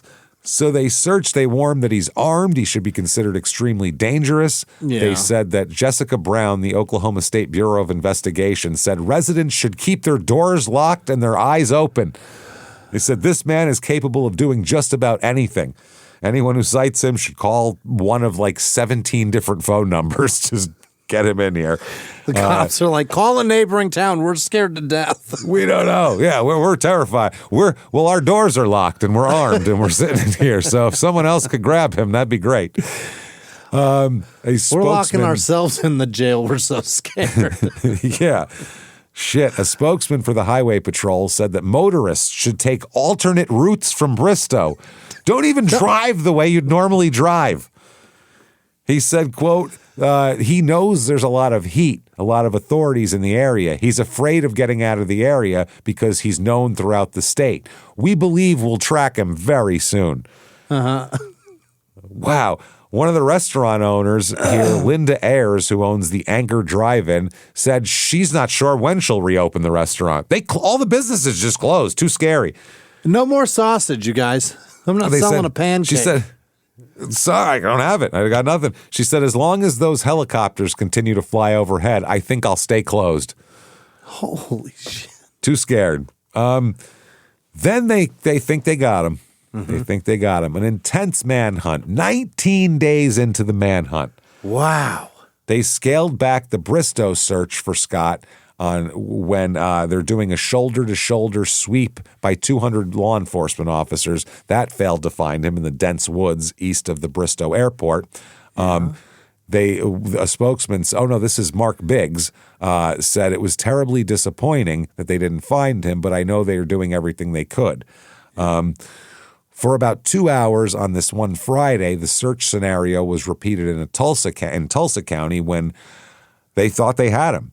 A Tulsa County sheriff's deputy thought they had a man and he was on the run from him. They try to pull a guy over and he runs. Yeah. The hunt is focused around Chandler Park in West Tulsa, and after a 3-hour search, they finally catch up with the man, and it's a guy named Martin Crow, a 34-year-old man wanted for burglary and stolen property warrants, and that's it. He had warrants and he knew it. And he ran. Yep, the search began shortly before 10:30 a.m. when a deputy attempted to stop an older model car. They said the driver had the same general description as the homicide suspect. That's the only reason they were pulling him over. The driver refused to stop. Yeah. And led him. I mean, they would have looked at him when they got up to the window and went, never mind, have a good day. And that would have been it. Instead, this guy takes off. Led the deputy on a chase into the upper level of Chandler Park, where the driver abandoned the car and fled into the woods, which made them think it was him even more. So in addition to the Tulsa County deputies, law officers from Sand Springs, Tulsa, Creek County, Bristow, and the Oklahoma Highway Patrol all joined in the hunt. Helicopters, they had an airboat. They had a fucking airboat. Yeah. This is the guy that doesn't read the news. He doesn't know that somebody's out there. He just thinks he's got warrants and they're going to find. He's like, damn. He doesn't know. You don't run when they're looking for somebody that's a murderer. No, he's like, they are taking this shit dead serious, my stolen property fan boat? What the fucking fan boat? Police this dogs. Is 5 stars in grand theft. All I did was steal something. I stole one thing. Yeah, I didn't even steal a car. This is crazy. So at the height of the search, several schools chose to lock down their campuses, and they said dogs followed close on a fresh trail throughout the chase. Shortly before 1:30 p.m., they closed in on this person and took Crow into custody. poor bastard. They said they weren't disappointed with the capture. I mean, they were glad they got him. He has a warrant too, but not exactly what they were looking for. The one spokesman said, "When you see how much he looked like the homicide suspect, you know we were on the right track. But you just have to see the guy. We really thought it was him." Dead ringer, you guys. And that's what all the news was putting out is they found him and they're on the trail. They're going to get him today. It's good. 20 feet away, same guy. Same shit. They said we would have much rather captured Scott Eisenberg, but this guy was a fugitive and he ran. They did a great job catching him. This is the best part. Martin Crowe said he had no idea why such a massive manhunt was launched when he fled. He thought if you get away from one cop car, he's done. He never thought that they'd break out the fan boats for this shit. Like, this is nuts. It's fucking fan boats. Well, this is every kind of vehicle anybody could have. There was a guy with like one of those things with a helicopter thing where you pedal it. He was chasing him. It's like an umbrella with a pedal. Every vehicle that the cops own is out here, and all I got's a warrant for theft. They got the Wright brothers plane circling. This is nuts. They got everything. So the flaps the plane. Yeah, so yeah. He's pedaling and the thing's going and the wings are flapping. Yeah. The spokesman said he did not understand why there was so much attention given to his capture. I bet after it was all over, he's sorry he came to Tulsa County. Yeah, I guess so. Now, November 23rd, 2003. Get the fuck out of here. We still have not found this man. It's been since the 18th, okay? Yeah. The Depew Methodist Church Food Bank. Remember the Methodist Church, the first place he rolled up. We are full circle back to here again. 75-year-old Doyce Petrie, an old lady, a volunteer at the Depew Methodist Church food pantry. Wow. Finds in there, goes and opens a door and finds Scott hiding in the building. Oh, he's hiding in the church? In the church's food bank. That's where he's hiding. She sees a gun and a man that shouldn't be there and runs screaming from the building. Uh-huh. Okay. She leaves her keys hanging in the front door of the building. Her keys are still in the front door. She opened it, saw him, and just ran away and left the keys there. He grabbed the keys and stole her car. Oh, Jesus. Which is a 1980s red Toyota that belongs to her daughter. So... Wow. An 80s Corolla is not a good car. Not a great car. It'll last, but it's a little shitbox, and red isn't the color you want, really, when you're trying to outrun every law enforcement officer in 3 states. So, unless it's an 86 Supra, you're in trouble. You're in a lot of shit here. So, yeah, unless it's one of those 87 5.7 IROCs, you're in a lot of trouble. So Doyce makes it to a neighbor's home, and 911 was called. Now they say, okay, this is the man. He had a gun. It's the guy you've been looking for.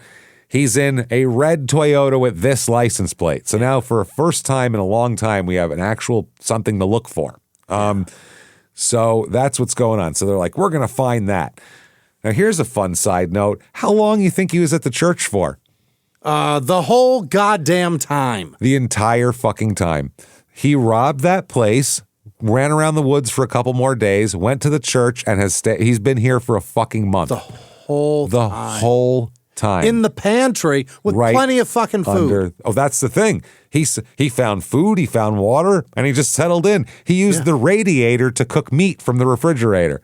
Stop it. Yep, he was cooking. There was a small television, so he was watching the news coverage on them chasing him, so he knew where they were looking and everything. Frying bologna on the fucking radiator. Just frying up, making himself a fucking a chicken breast tonight on the radiator. Because the church, I mean, people are gone early. He's got all night to hang out there. Yeah. At one point, police actually searched the church and entered the pantry, and there was a closet. He was hiding in the closet with a fucking gun sitting in there, and he heard them come in and listen to the officers move all around him. They never checked the closet. Oh, my God. This was weeks ago. Weeks ago. They have been burning fucking helicopter fuel for weeks. Fucking buffoons. Because these idiots they're like, he ain't in here, and they just left. Absolute buffoonery. Yep. Now, later this day, okay, he's fled in the red Toyota. He's in the Corolla, yeah. Okay. Dr. Sam Peebles and his wife, Suzanne. Let's introduce them. Oh, God. Okay. They left Fort Smith, Arkansas for their home in Nashville, Arkansas, which I think we did a show on. We did a Nashville that wasn't in Tennessee. I can't remember where it was. It Nashville, Michigan, maybe, or was it Arkansas? I don't remember. Now, Dr. Sam Peebles here is a physician from Nashville, Arkansas. He and his wife were driving home from a funeral when they look off to the side of the road and see a red Toyota with the hood up and a man stranded. Yeah. So they, of course, pull over and stop because everyone in this place wants to help. This was nearing the town of Waldron, Arkansas, is when they noticed the red Toyota on the side of the road. There's a man standing beside the car shivering. It's cold out. Yeah. So, being a doctor and all, do no harm and everything. He pulls over. Right. They stop and say, "Do you need help?" And he said, Scott said, "I think there's something wrong with the car. I just filled it up with gas. I don't know what's going on. It's definitely not out of gas. I think it must have broke down." So they said, "Well, we'll go ahead and take you to the convenience store and you can call for a tow truck and everything. Come on, hop in." Right. Yeah. Hop on in. Okay. He hops in.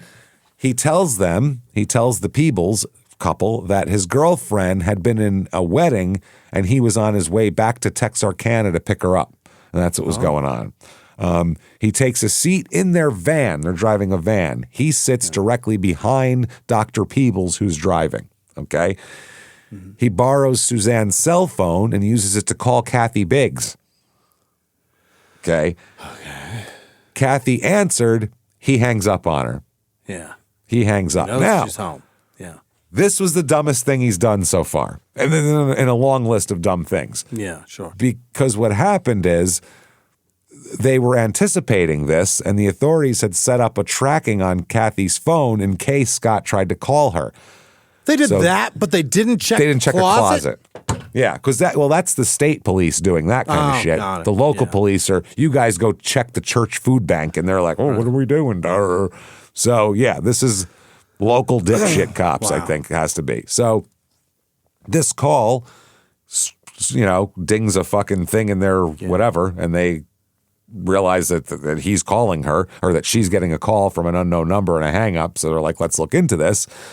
So the Arkansas authorities are notified. A call from this location came to her phone. Can you check it out? Okay, now they're driving in the van. After a few minutes, he calls, uses the phone, gives it back to Suzanne. Then he pulls out a gun, a .380, and points it at Dr. Peebles and said, "We're going to go driving for a while, us right now." Yeah. So for the next 6 hours. What?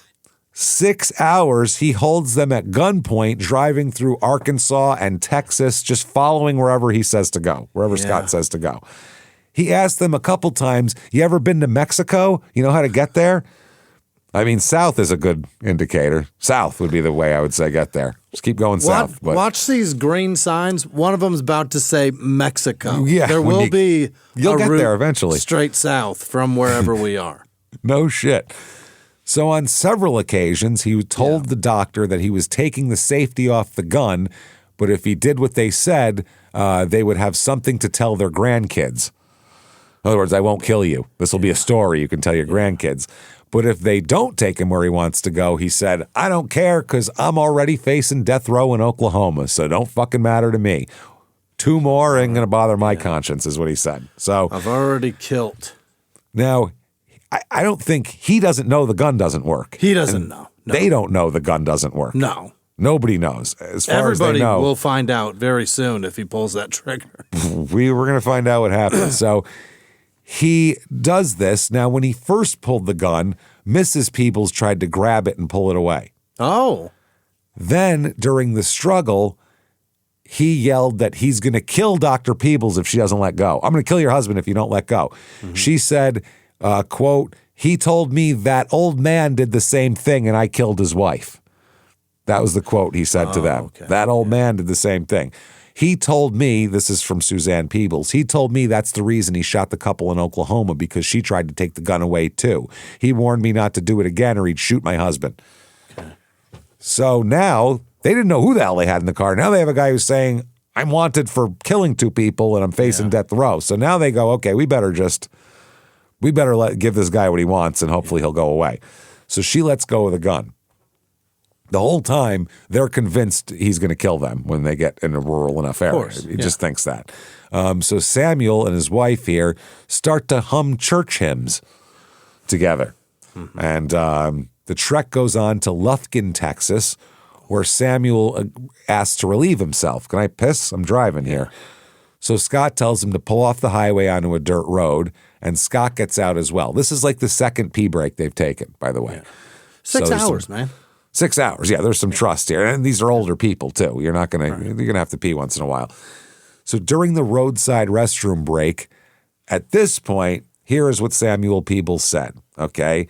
He gets out and he said, I knew this was my only chance to live. I hunched down in my seat and grabbed Suzanne's gun out of the driver's side door. He had a door panel that had a gun in it. He's got one too. He said, yep. When he came back to the vehicle, I shot what I thought was 4 times, but the police later told me that I emptied all 9 shots. God damn.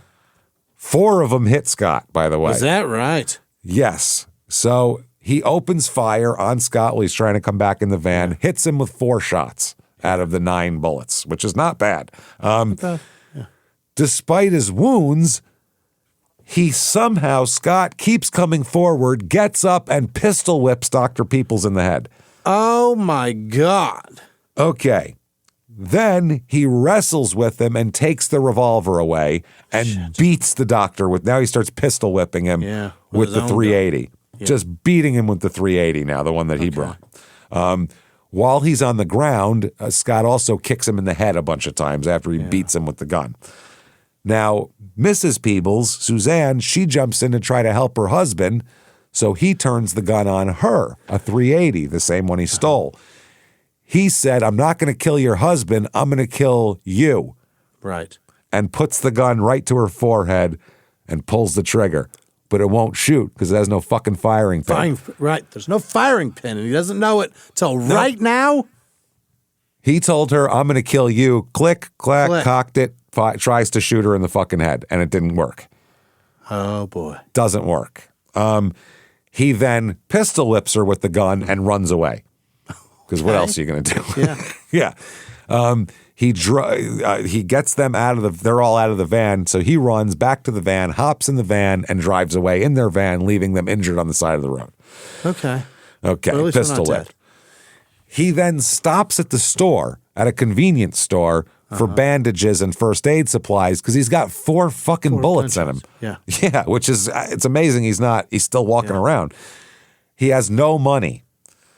So he just shows the clerk his gun, bleeding everywhere. I'm taking these things. Yeah. And the clerk said, take whatever you want. No Best problem. of luck. Hey, I ain't here to bother anybody. I'm not going to interrupt your robbery. So he gathers up some supplies. Yeah. That's all he took was a bunch of supplies. Yeah. Leaves. And the second he leaves, the clerk calls the cops, obviously. Yeah. Officers get there, but he's already gone. Yeah. This guy is a ghost, I swear to Christ. So then a patrol car in Lufkin, Texas spots the Peebles van, puts the lights on, he pulls over. Really? They come up to the car, it's him, he gets out of the car without a fight, nothing, hands over his head, they take him without a struggle to the hospital. They arrest him. Because he's got gunshot wounds and he knows he needs help. Yeah, he knows he needs help, he's fucked, he can't just bleed out, right. So he pulled over and let him arrest him, that was that. All right. 37 days he was gone for. Unbelievable. 37 days on the lam. Unfucking believable. Took a terrible shot doctor to bring this shit down. Yeah, not before shots is pretty good. And a moving target. Should have hit him with all of them, right? 4 out of 9 around a thing out of your van. Okay. That's not bad. Maybe. That's pretty goddamn good. I think that's while the guy's trying not to get hit too. That's pretty good. Yeah. And he had a gun too that he thought he was firing back, so there's a lot of pressure. And he didn't know that guy's gun didn't work. Exactly, that's what I mean. So that's not bad for an old man, for some old doctor. So from this, there's a big article that says family regains calmer nights with capture. Yeah. And they say the sun was shining again for Kathy Biggs and her family. She said, it feels like we're free. Because they said it's been more than a month since they could take a walk or go anywhere not in fear. They kept waiting for him to pop up. So they said he's, here. The investigators told the family that Scott may have planned to kill them all, and the family has been in hiding since the attacks. Carla Wright, who was beaten with a shotgun, said, "This is the happiest grandmother in Oklahoma. We're just so relieved."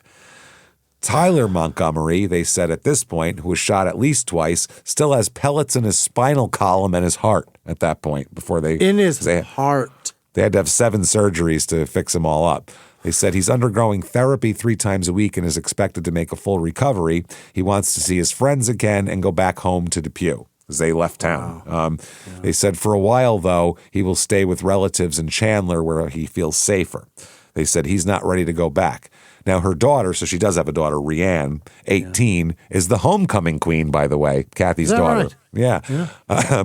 Who will, she had to be accompanied by police for a seniors night event because they were scared that she would, she was part of it. Right? I mean, that's a cock block if you're her date. Yeah, right. Otherwise, You're not it's even gonna like, get to make out. sorry, people want to murder me, so you know how it goes. I'm very important. Yeah. They said that she's ready to return to normal. She's also not only homecoming queen, a candidate for valedictorian. Wow. So they said she's 5 weeks behind in class, but she's been trying to keep up while she's in hiding. And they said she's so excited to be able to go back to school. I bet school's great for her. She's hot and smart. Yeah. Jesus, everybody would love that. Who the fuck wouldn't like school if you were hot and brilliant? Shit. And popular. Yeah, everybody's trying to fuck you. Teachers are complimenting you. Yeah, this is horrible. Can't wait to get out of here. Shit. So I'm contemplating what college I'm going to go to while also contemplating which guy I'm going to let kiss and finger me. Yeah, which one of the football team co-captains I'm going to let finger me tonight. Jesus. So Scott is at the hospital. Yeah. They stabilize him medically, and then he gives a full statement of what the fuck happened. Well, his version of what happened anyway. His statement is consistent with evidence in certain areas and inconsistent in others. And basically inconsistent when it's convenient for him to not tell the truth. Inconsistent when it will hurt him. Exactly. Yeah. Yep. He said at June of 2002, he and his wife divorced, and in September, he left his home in Detroit on a bicycle intending to ride to San Diego. Right. He said he met Kathy Biggs after, we told you how they met. Met her on October 1st, 2002, stayed one day in Depew, then left to continue his bike ride from San Diego to San Diego. Right. He said, because this is what I mean, this is where the New Mexico stuff comes up. I think it's here in the timeline. So he said when he got to San Diego, he called Kathy and she asked him to come back to Depew for Thanksgiving. Okay, so he returned to Depew and remained there through September. He said on December 13th, Kathy, quote, threw her husband out of the house and he and Kathy began a relationship, living together for approximately a month. He said in March of 2003, Kathy called him in Detroit and asked him to come and live with her. So he said somewhere in here, he went back to Detroit and then came back. In the middle of April 2003, by that time, they were living in an apartment in Tulsa. Kathy had the nursing job in Lawton and told him that he didn't need to work. I'll take good care. Oh, now, my God. That's going to be stay-at-home husband, not even that's going to be a lie. There's no way she called this guy up and was like, hey, come from Detroit and stay with me. Please, you don't even have to work. You just give me that good dick all the time and I'll just work and support you. I'll work 6 on, 6 off and suck it in my free time. Yeah, that's what I mean. That's why it's convenient for... Yeah. It's convenience. I'll work 6 days and then fuck you for 6. Well, yeah, we go 6 on, 6 on still. I'm 6 on, 6 on is how it works. So the relationship, he said, was fine until July when problems with her children and money necessitated that he get a job, which we haven't heard much of him working at all in this show. Not a bit of it. He said he hitchhiked from Lawton to Tulsa to get his things out of the apartment. So I'm not getting a job. Shit, I'll leave first. And then he found that the locks had been changed. So he pried open the front door, as one does, and found that all of his things had been thrown out. Bullshit. So he admitted to spending 2 days in the apartment until the police arrested him for burglary and the violation of the protective order. I did order 36 hours of straight pornography. That I did. That's a fact. Tug bait. Yeah. That's all I got. It's wild. He also admitted to throwing all of her shit out and destroying whatever he didn't throw out. He said that he bonded out of jail one day before his preliminary hearing for that, and that's when he hitchhiked to Depew. Wow.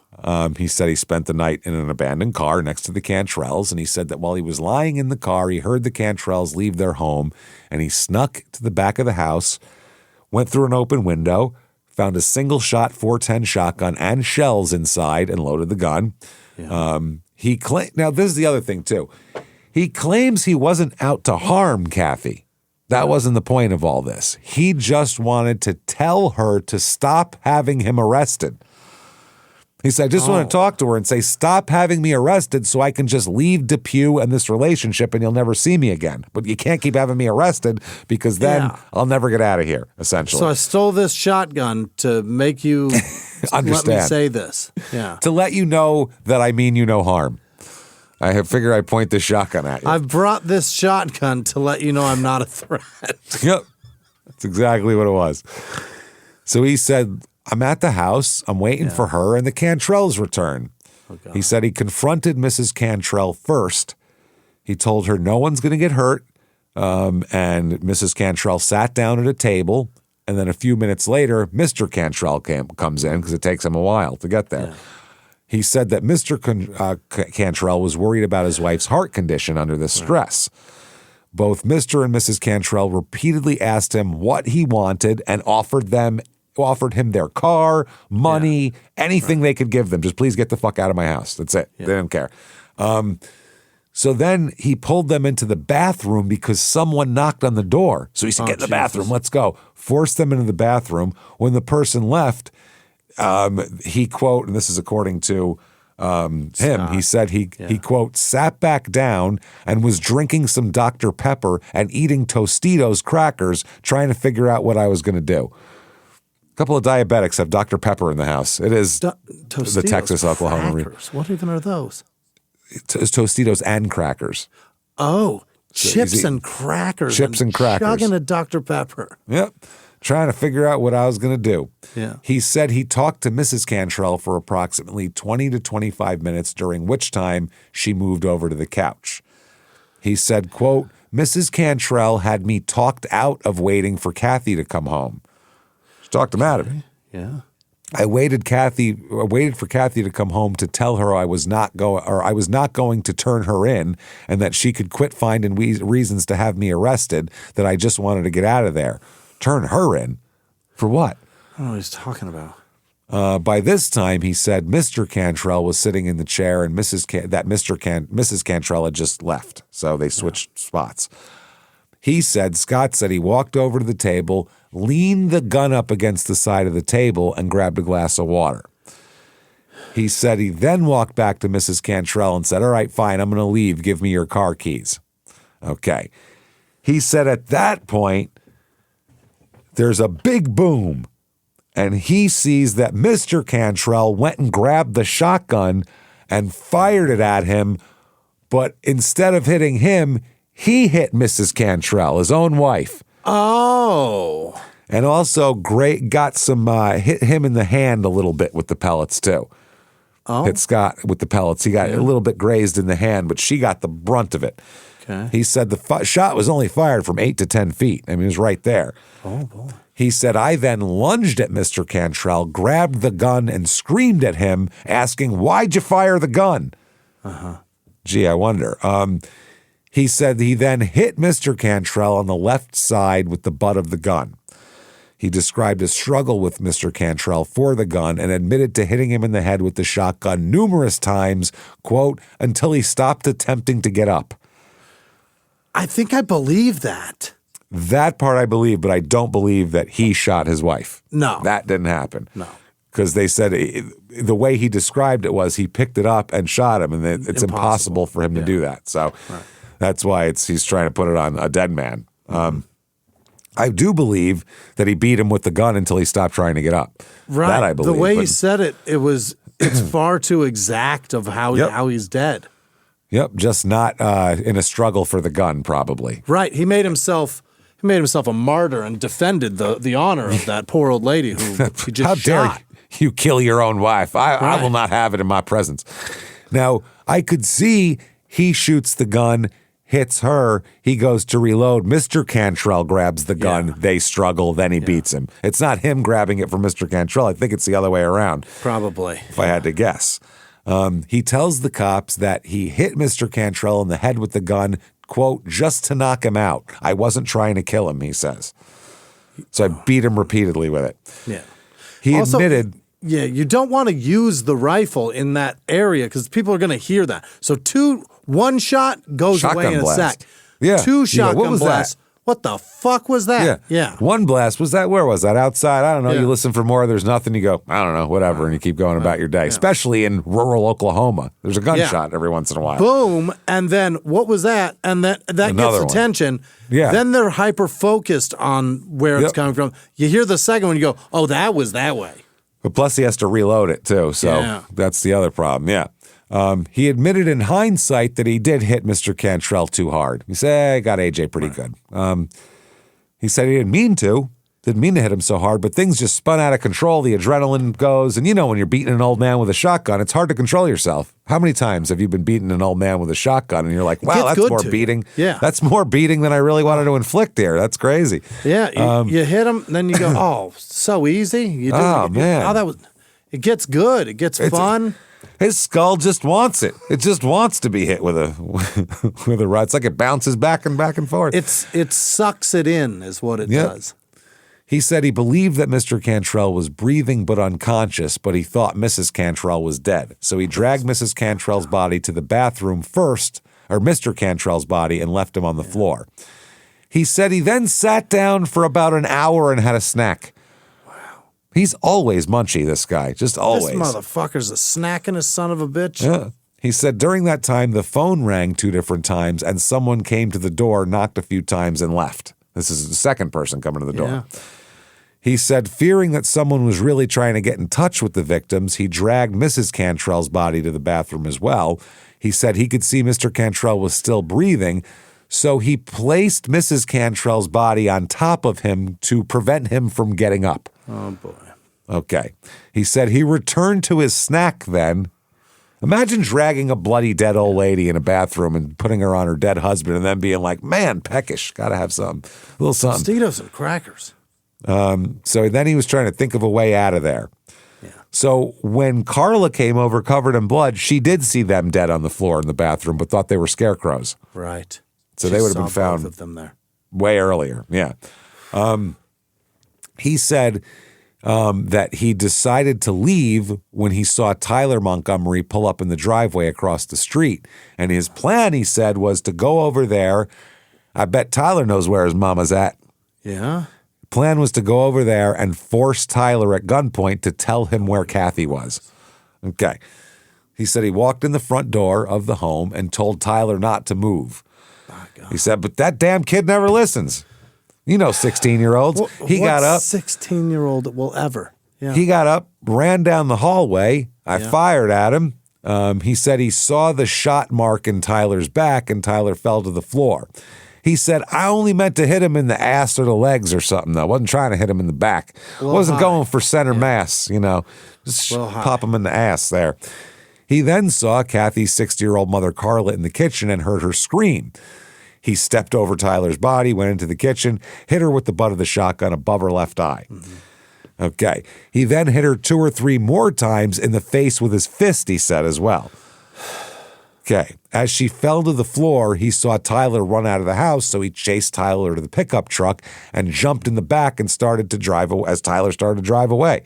Yeah. So he admitted reloading the shotgun and firing a shot through the back window of the truck in an attempt to hit Tyler, which he did.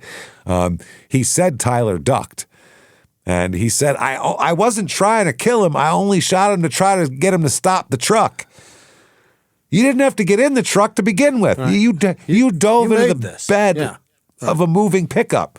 Right. What the fuck? Yeah. You have caused this. You literally made this bed.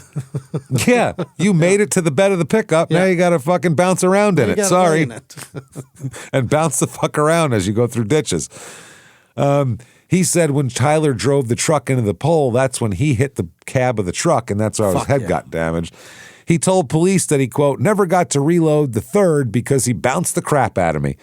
So Tyler's quick thinking that saved his life. He would have shot him again, but he couldn't ever get the shell reloaded because he was too busy hanging on for dear life.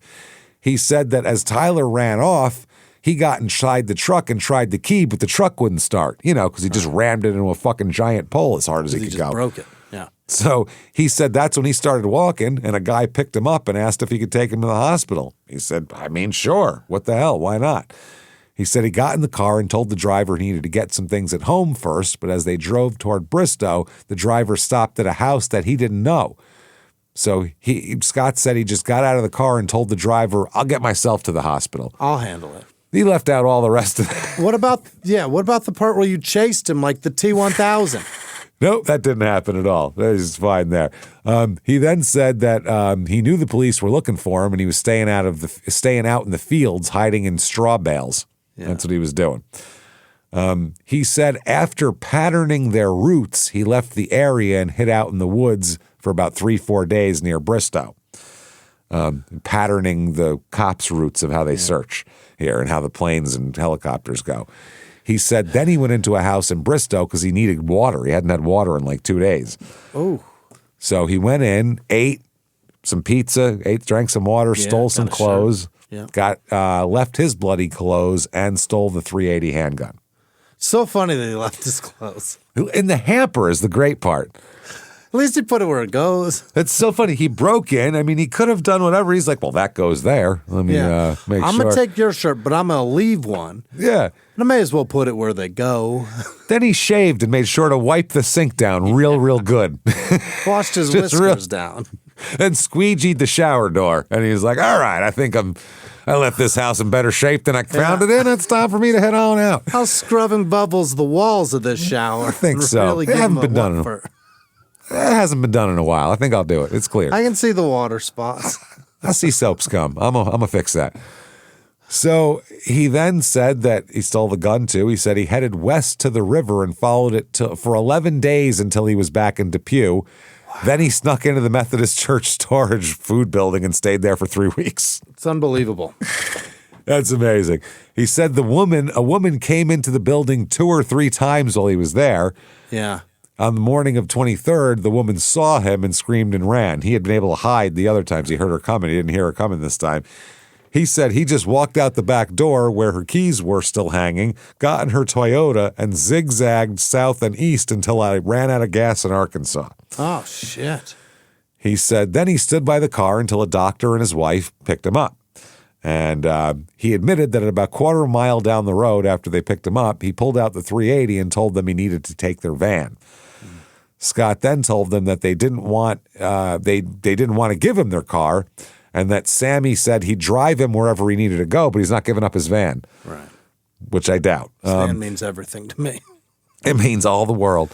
Scott then told him he didn't want to hurt anyone. He just needed to get out of there. Mm-hmm. And he said they drove through Texas into Arkansas. When they stopped for a break at Diboll, Texas, Diboll, Texas, that's when Sammy fired the gun at me. And he said, although I'd been shot, I still wrestled Sammy for the gun. He said he hit Sammy twice in the head with the .380 because they lost the gun They had lost the gun Sammy used. I don't know how they lost it. It fell. Okay. Yeah. Must have fell and got kicked under the seat or something. Or under the truck. When Suzanne came to help and asked him not to kill her husband, he hit her in the head with the gun and drove off in their van. He does not say that. Yeah. He leaves out the part where he puts a gun to a 70-year-old lady's forehead and pulls the trigger. He said he drove to a convenience store where he was asked about his injuries. And when he said he'd been shot, the police and ambulance were called and he was arrested here. And here I am. So that's his story. Harrowing tale. Harrowing tale. Sounds harder on him than anybody, doesn't it? Really? They really did put him out, you know? I mean, very inconvenient. I had to stay in a church for 3 weeks because you sons of bitches was looking for me. Wouldn't leave me alone. Why the hell wouldn't he just keep going? Why would you stay here? He made it all the way to San Diego. Why'd he come back? That was before the murders. Right. Yeah. I don't know. I cannot imagine sitting in San Diego listening to the ocean and going, I really got to get back to Depew, Oklahoma. I really do. I'm eating a fish taco. This is delicious. And, but the chicks in seagulls bikinis. probably stole his taco. And Then maybe that's now what he's out happened. of food. He said, damn this place and their Baja bullshit. I won't do it. I don't know what happened. So the ride back to Oklahoma, they extradite him back to Oklahoma because he's arrested in Texas. A guy named Ed Willingham, who's an investigator with the Creek County District Attorney's Office, picks him up from Texas in Paris. Yeah. Lovely this time of year. Paris it is. Paris, Texas. They have so many places named of those. after somewhere else. That's all how of bad Texas. Texas is. And then they're like, we ran out of Europe names. Name that one Gun Barrel City. Perfect. So they transport him to Oklahoma. Now, this guy said that during the interview with Scott, Scott never expressed any remorse for his crimes. Although he said he wasn't proud of what he had done, and he was angry that none of his victims did what he told them to do. He was mad at them. He's like, why wouldn't they just listen to me?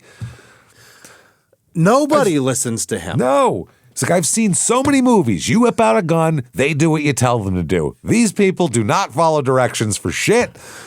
This is not fair. Why does nobody respect him? That's why what it is. nobody. Nobody. He held a knife to a woman's neck while he duct taped her and raped her. And as soon as he was done, she was like, I'm going to the cops, motherfucker. Get out. As soon as he was done, she said, get the fuck out, is what she said. Which is like, this guy gets no respect. None. And I think it's the eye. I really do. I think it's his gotta goofy be, eye. right? They're like, fuck out of here with your cross-eyed ass, man. Dangerfield had shitty eyes, shit. too. Yeah, but they were big and funny. Yeah. But nobody respected him. He must have had that thing that I see commercials for now. That fucking with some old lady talking about her eyeballs Her used to eyes bulge are out, and bulging. now she feels better. Yeah, like, okay, take this medicine and your eyes won't bulge out. He'd have taken that and it'd have ruined his career. No, it'd been over for him. Not funny anymore. Once they were back in Oklahoma, he does one honest thing. He directs law enforcement to the location of the .410 shotgun, went with the officers to search for it. They couldn't find it on day one, but on day two, they find the gun located near a creek. So they do get the murder weapon. It contained a shell casing which had not been fired. So the experts determined the gun had been at that location for about 4 weeks, so it's the right gun. And loaded. Yeah, he had it loaded up. So, they said, how are Tyler and Carla? How about that? Let's find out that. Let's check in with them. They said that Mark Biggs said that Tyler, quote, is doing great. They took him off his ventilator. He sat in a chair today. Oh, lovely. Isn't that doing nice? that right now. Look at that. Didn't even... No one's bragging about it, though. My mom ain't telling nobody about this. My mother should really tell the newspaper about this. I'm sitting. Better start bragging on me, Mom. He said, but he's real weak. He doesn't want to talk about it. And, Carla said that she's recovered, but that she said the whole thing resembles what she called a Twilight zone of disbelief. Yeah. Which is not a bad title for a show. I gotta be honest. Twilight Zone of Disbelief isn't bad. That's pretty good. I gotta write that down. So anyway, that's what she said. Also, what about the church lady? Yeah. Remember her? Remember the poor church lady? Yeah. Doyce Petrie? Right. With the Toyota that got stolen? Well, lifelong Depew resident Doyce Petrie today will get a van to replace her car stolen and used as a getaway car by murder suspect Scott Eismember. Petrie will share a $3,600 reward with Samuel Peebles, a doctor from Nashville, Arkansas, who was kidnapped along with his wife. Petrie said Tuesday she was thrilled to learn she'd be receiving another vehicle. The stolen car, an '87 Toyota Corolla, was her daughter's. She said, I'm happy because I need something to get around in. I have to go quite a bit. I don't know what I would have done to deserve all of this, but I surely appreciate it. Okay. That's not an even swap. I mean, you get more things inside your van, obviously, but that's going to suck so much gas. Her daughter still has no car, though. This is her daughter's car. They gave her a car. Fuck your daughter. Fuck your daughter, which is crazy. She said, oh, okay, yeah, no, they said as for the old car, she said her chief concern was to retrieve her wallet from the vehicle. That's all she cared about. That's her daughter's. It's her daughter, but she had her car in there. Yeah. The residents are raising money to cover tag, title, and tax on her new car. They feel bad for her. Wow, they're going to take care of everything for her. Fuck yeah. They said that also banks will host an appreciation event for law enforcement officers involved in the hunt for Scott Eisenberg. And the event is planned for a Saturday at the Bristow Automobile Dealers lot. Okay. We're going to give them some appreciation for missing the closet and doing whatever. For missing, all that shit. So, bail now. Yeah. Okay. Does he get bail? He fucking better not. He jumps it. No, he's denied bail on the murder counts. Yeah. But on the other counts he's arrested for, he is set bail at $50,000 each on those counts, but no bail for the murder. So you're there. There's also a whole separate federal case because kidnapping the Peebleses and driving them across state lines is a federal crime. That's a kidnapping and across state lines. It's kidnapping, carjacking, and using a firearm in a crime of violence. Oh, bad. Shit, he's in trouble. Now, we thought all the carnage is over, right? Yeah. It is not. Okay. February 2005, right before the trial. I mean, the week of the trial starting.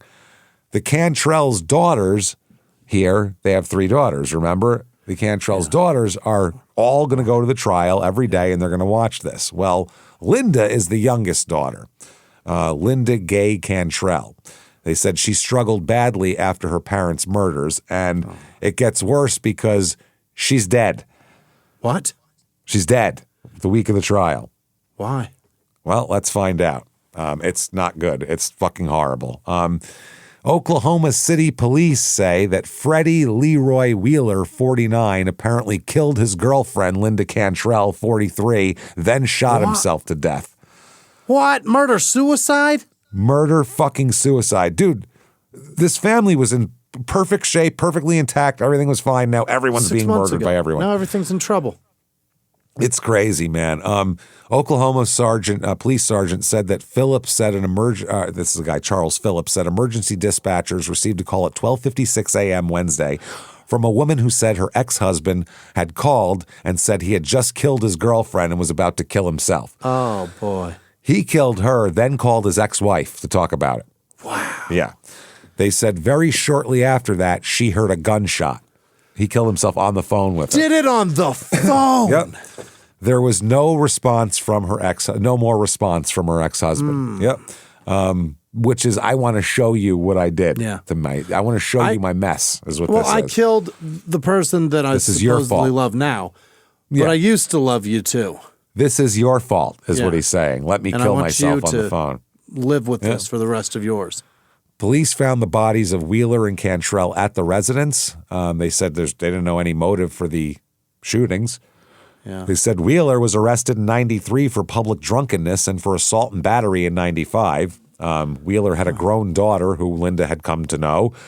Now, Deborah, the oldest sister of the group here, Linda's sister, said she was so stunned by her sister's death, she had to be sedated at the hospital because of hyperventilation.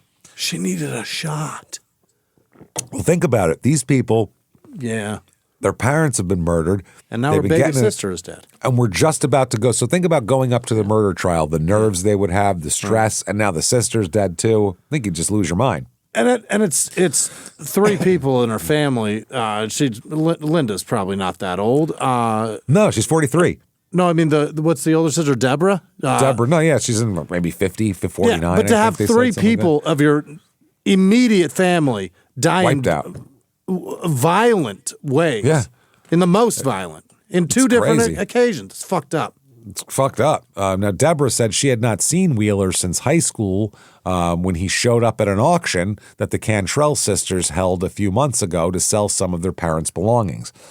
He showed up at the estate sale. Because of the tragedy. Yep. Well, no, they knew each other before in high school, but hadn't seen each other this in relationship 25 years. Because of the tragedy. They said that Deborah said that Wheeler was not married, and she thought he and Linda, quote, might have some things in common. She set them up. Oh, no.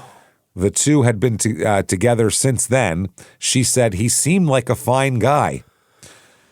The sister also said she spoke with Linda on the phone about 10 p.m., so 3 hours before it happened. And she said, quote, everything was fine. He was actually fixing her something to eat. Linda then told her sister, he's so good to me, to which Deborah replied, I'm so glad that you finally have somebody who's good to you. 3 hours later, murder-suicide. Unbelievable. Linda had been married twice. She worked in the car business, mostly in finance. She told Deborah that she was considering returning to college. Deborah said Linda was a smart, bright girl. And they said that Deborah said she will attend every day of Scott Eisenberg's trial, quote, for mom and dad. She said, I'm going to make it by the grace of God somehow. She said, I don't know how much we're supposed to deal with in life. It's just too much. It's just too overwhelming. That's more than how much usually. Yeah. How much more shit can you take? Right. So trial time, prosecution, by the way, is going for the death penalty. You have to. They have to with that. Yeah. So there, anyway. Deborah is thrilled that they're going for the death penalty. Yeah. Thrilled. She said it's all we've ever wanted. Which you have the same reaction I went, I don't like that. Weird. It's weird. Like I said, everybody grieves different and all that, but most that wasn't the way after the my family grieved. James. It's all we've ever wanted. Yeah. Them to try to kill a man. It's all I could ask for in life. Deborah Wyatt here told that. Another daughter, Marcia, said that if Scott is executed, quote, that'll be our first holiday. I hope we all live to see it. Listen, guys, I get the grief, but this isn't helping. You're allowed to say some callous-ass shit after somebody did some callous-ass shit, but... No, it's true. Don't say it into a microphone. No. I mean, like I said, they're the victim's family. They can grieve how they want, but I judge you for being like that. Period. You don't care probably, but if you consider taxpayer-funded murder a holiday, you're fucking weird. I don't care. That's it. It makes me not want to hang out with you, basically. Yeah. I get it. It's fine. You have the right to feel like that, but we're not pals now. You're weird. So... This is not what my family did. They were just like, I just want this to be over with. It wasn't, kill that bitch who killed my grandmother. That wasn't what they said. We're going to tailgate it. We got brats and dogs. We're to hear later. What? Like I said, understandable. But Kathy Kathy said that she would like to see him get the death penalty. Quote, he deserves it. Okay, that's a normal response. Yeah. Like to see him get it. He deserves it. Yeah, he's earned it. And she's the one he was after. Now, defense attorney here indicated he may file a motion for a change of venue because of publicity and all that sort of thing here. He said moving the trial would change the jury pool and could make the case less comfortable and a little more awkward for the prosecution's case, but it's not going to complicate it, is what the prosecution said. So he signed a waiver of his right to speedy trial so he can have some time to gather the evidence.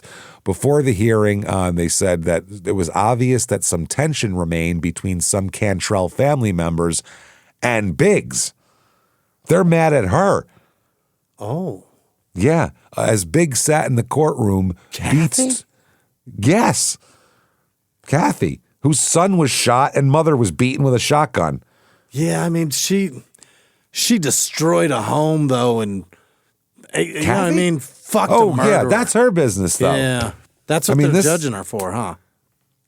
They said one of them said Beats. Which one is Beats now? I can't remember. Marcia Beats. That is the middle daughter of the Cantrells. She got married, so it's Beats. Marcia Beats told her as she came in the courtroom, quote, I don't know why you come. Do you like seeing him? I guess it's because she slept with the guy that killed people in her family. Yeah, but that was before. I didn't fuck him since. That's what I mean. She's not there defending him. Right. She wasn't with him at the time. I'm not here to blow kisses. Yeah. That's letting the grief control your life, too. And I think it shows character, personally. I think it's like being drunk. When you lash out like that, it's allowing that event to contribute to it. You're re-victimizing yourself every single day that you harbor that resentment and anger. No, it's not good for you. It's really not. Yeah. It's really not. But I think an asshole. In this way, I really do think when this type of shit happens, it is the same thing as being really drunk. I think your true character comes out because, especially if you're the victim's family, and we've been there before, you can say anything and no one's going to tell you shit. So nobody. What you nobody said exactly. So you can really go far. Yeah, it shows a lot of character of how you handle this.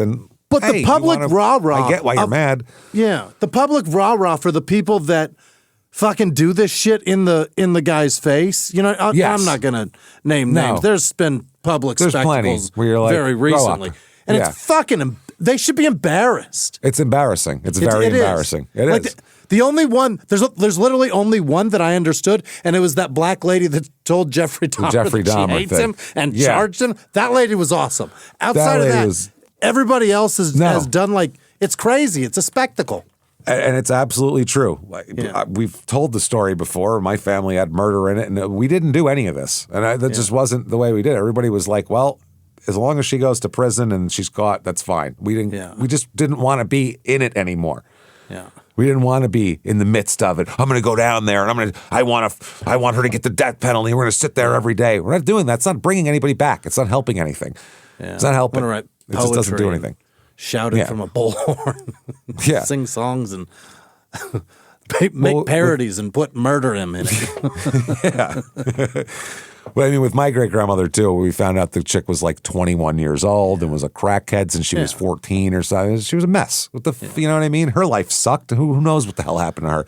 So what, are we going to kill her, too? It's not worth it. So the defense here contends that his statements shouldn't be allowed in. His confessions should not be allowed in because he was under medication for pain from 3 gunshot wounds when he gave the statement to the FBI and then the other sheriff's department and everything else. So his defense attorney said that Scott had a tube in his chest to drain his lung, an IV tube, and a catheter when he was questioned by the FBI on November 23rd and 4th.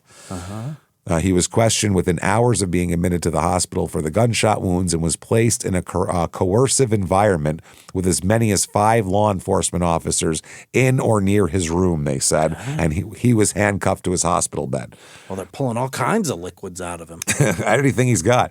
The chick down there jerking him off, it was anything we can get out of him. He had a catheter in, for Christ's sake. Yeah, he couldn't even do that. But Assistant District Attorney Mike Loeffler said that testimony from law enforcement officers showed that he was alert and responsive and was not on any drugs other than ibuprofen for pain relief. So they didn't even give him the good drugs. You ever said some wild shit because you took too much Advil, James? All the time. Yeah, about 726 times when we've done this show before. So the district judge ruled that the murder suspect, Scott Eisenberg, voluntarily gave 2 confessions, and they are coming in. They said he was in full possession of his mental abilities when he waived his rights. He knew the consequences to waiving his rights, and tough shit, basically. That's how it goes. Now, will the Kathy Biggs past violence be allowed in? The fact that he knife point... Oh, the rape with the knife and all that stuff? All that kind of shit. Yeah. Well, apparently... he argues in his argument to not let her shit be in, she was not a victim in this case. Therefore, evidence of past altercations between the two of them wasn't admissible to prove motive or intent for the homicides and assaults in this case. She was the main target, wasn't she? Yes, exactly. They said, too, that evidence of previous altercations between spouses is relevant to the issue of intent. This has been extended to individuals in a close or dating relationship. Legally, they allow that.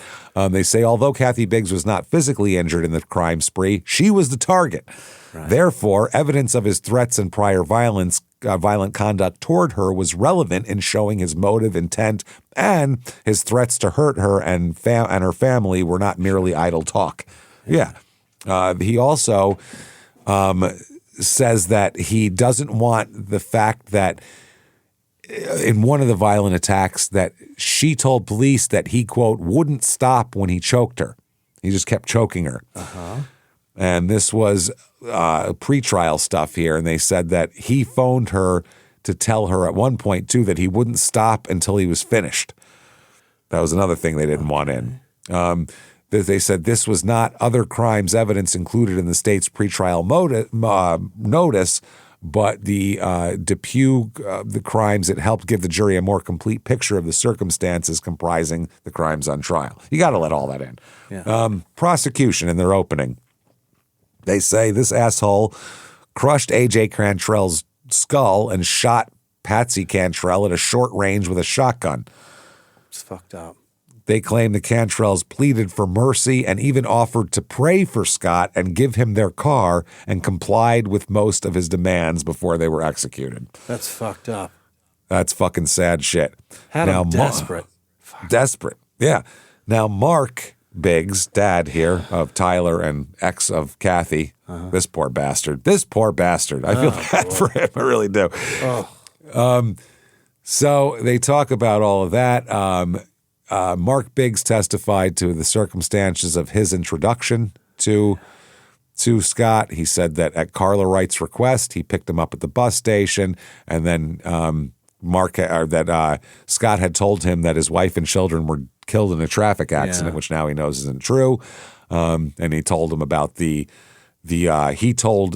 Scott told Mark here that he and Kathy were in love, and I'm going to get this court settlement for $8 million, he tells Mark. $8 million?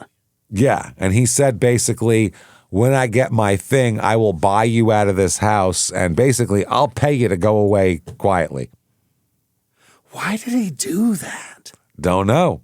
I don't know. Here's another thing they talk about. Was he actually shot by the shotgun? Because his claim is Mr. Cantrell shot Mrs. Cantrell, and in the mix of it, he got hit in the hand a little bit. Yeah. So after his arrest, a Captain James Galloway of the Angelina County Sheriff's Office photographed his hand because he'd claimed he'd hurt it back in Oklahoma. These photos, which Scott's own defense investigators later found in the file, showed small healing wounds. His lawyers argued that this proved that A.J. Cantrell shot him during the struggle, corroborating his story. Couldn't have hurt his hand any other way living in the woods for 10 days. Yeah. And small healing wounds, a shotgun pellets is not going to do that. No. They said that they couldn't say whether the wounds were fresh or even if they were caused by birdshot. Right. And the medical examiner noted that Scott could just as easily have gotten those injuries while wrestling a revolver away from this guy, flying around a pickup truck with this one, grabbing things in the woods and being ripped apart that way. There's about 40 different ways he could have had that thing happen because he was doing all sorts of crazy shit. So they said that a man shot 4 times in a struggle has a lot of possible explanations for a small healing hand wound. Yeah. And the court said, yeah, true. Fuck you. It's all coming in. Okay. So that's how it goes. They present all of his testimony, his statements, Kathy's statement saying what he was going to say, the cellmate saying he said he was going to get even with her, everybody he's encountered along the way, everybody at the you could get literally most of the town to testify to something in this. I mean, they were all at the football game. Yeah, it's pretty bad for him. It looks bad.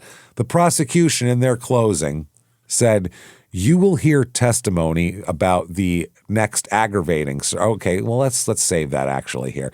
Verdict comes in. They find him guilty as balls of second-degree felony murder, first-degree malice murder, assault and battery with a dangerous weapon, shooting with intent to kill, first-degree burglary, second-degree burglary. In Oklahoma? Not good. Boy, you gonna die. At all. Now, the prosecutor said you'll hear testimony about the next aggravating circumstance when they go to because it's aggravating versus mitigating circumstances. That of knowingly creating a great risk of death to more than one person.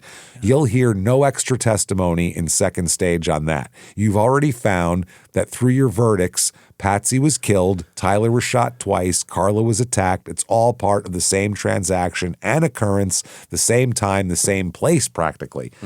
Of great risk to more than one person. You've heard the testimony about the 2 dead bodies and injuries to folks across the street. You've convicted the defendant on all those crimes. Risk of death to more than one person. Let me move on to risk to more than one person. Another quote-unquote easy one to look at. You know what the evidence is in this case. You know the 2 people have been dead. You've already convicted him of 2 murders. That's almost what we call in law, what us in law call ipso factos. Just automatically proves danger to more than one person. He did that. Pretty fucking obvious. Yeah. So they say aggravating factors include during the commission of a murder, he knowingly created a great risk of death to more than one person. The murder is especially heinous, atrocious, and cruel. Yes. The murder was committed for the purposes of avoiding lawful arrest or prosecution because he was out on bail. And at the present time, there exists a probability that the defendant will commit criminal acts of violence that would constitute an ongoing threat to society. Yes. Or continuing threat. They bring in witnesses. They bring in the cop who drove him to Oklahoma saying he had no remorse. He was just pissed they wouldn't listen to me. They bring in Roberta, the ex-wife. What? He went, oh, fuck. When he saw her coming in. Her. Oh, no. She said, we were married from 92 to 2003. We have 2 kids. She said he was an alcoholic. He had trouble keeping a job and physically abused her on more than one occasion. Yeesh. She said that beginning in May of 2002, he became increasingly withdrawn from the family, and she said she knew nothing about his bicycle trip or time in Oklahoma. He just disappeared, didn't know where the fuck he went. That was that. Now, in mitigation, the defense is going to present 11 witnesses. They include some of his coworkers from Detroit from one of his short-lived jobs, personnel from the county jail, his sister, his aunt, and 2 psychologists. Okay. They say he acted impulsively without planning. He accepts responsibility for his acts and confessed to authorities almost immediately after being arrested. He cooperated with authorities and led them to evidence that might not have otherwise been discovered. And he's 44 years old and not likely to commit acts of violence if confined to a prison setting. You could keep him in prison forever. He won't hurt anybody in there. He's only 44. He's only 44. They said that they presented evidence that his biological mother abused drugs and alcohol while she was pregnant with her. His mother was in a tenuous emotional state while he was an infant and committed suicide when she was 9 months old.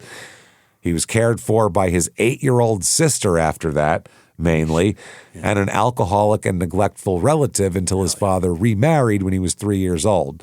His father drank heavily, was emotionally detached, and withdrawn from Scott and his sister. He was very close to his stepmother, who then died at 15 of cirrhosis. And they said when he was 15 of cirrhosis. When he was 15, that'd be hard to get cirrhosis by the time you're 15. You'd really have to be putting him back. God damn, that's impressive. And the combined facts of the appellant's early life, later appellant anyway, severely affected his psychological and emotional development. Other evidence shows that he was a hardworking and responsible member of society before events in his life began to deteriorate.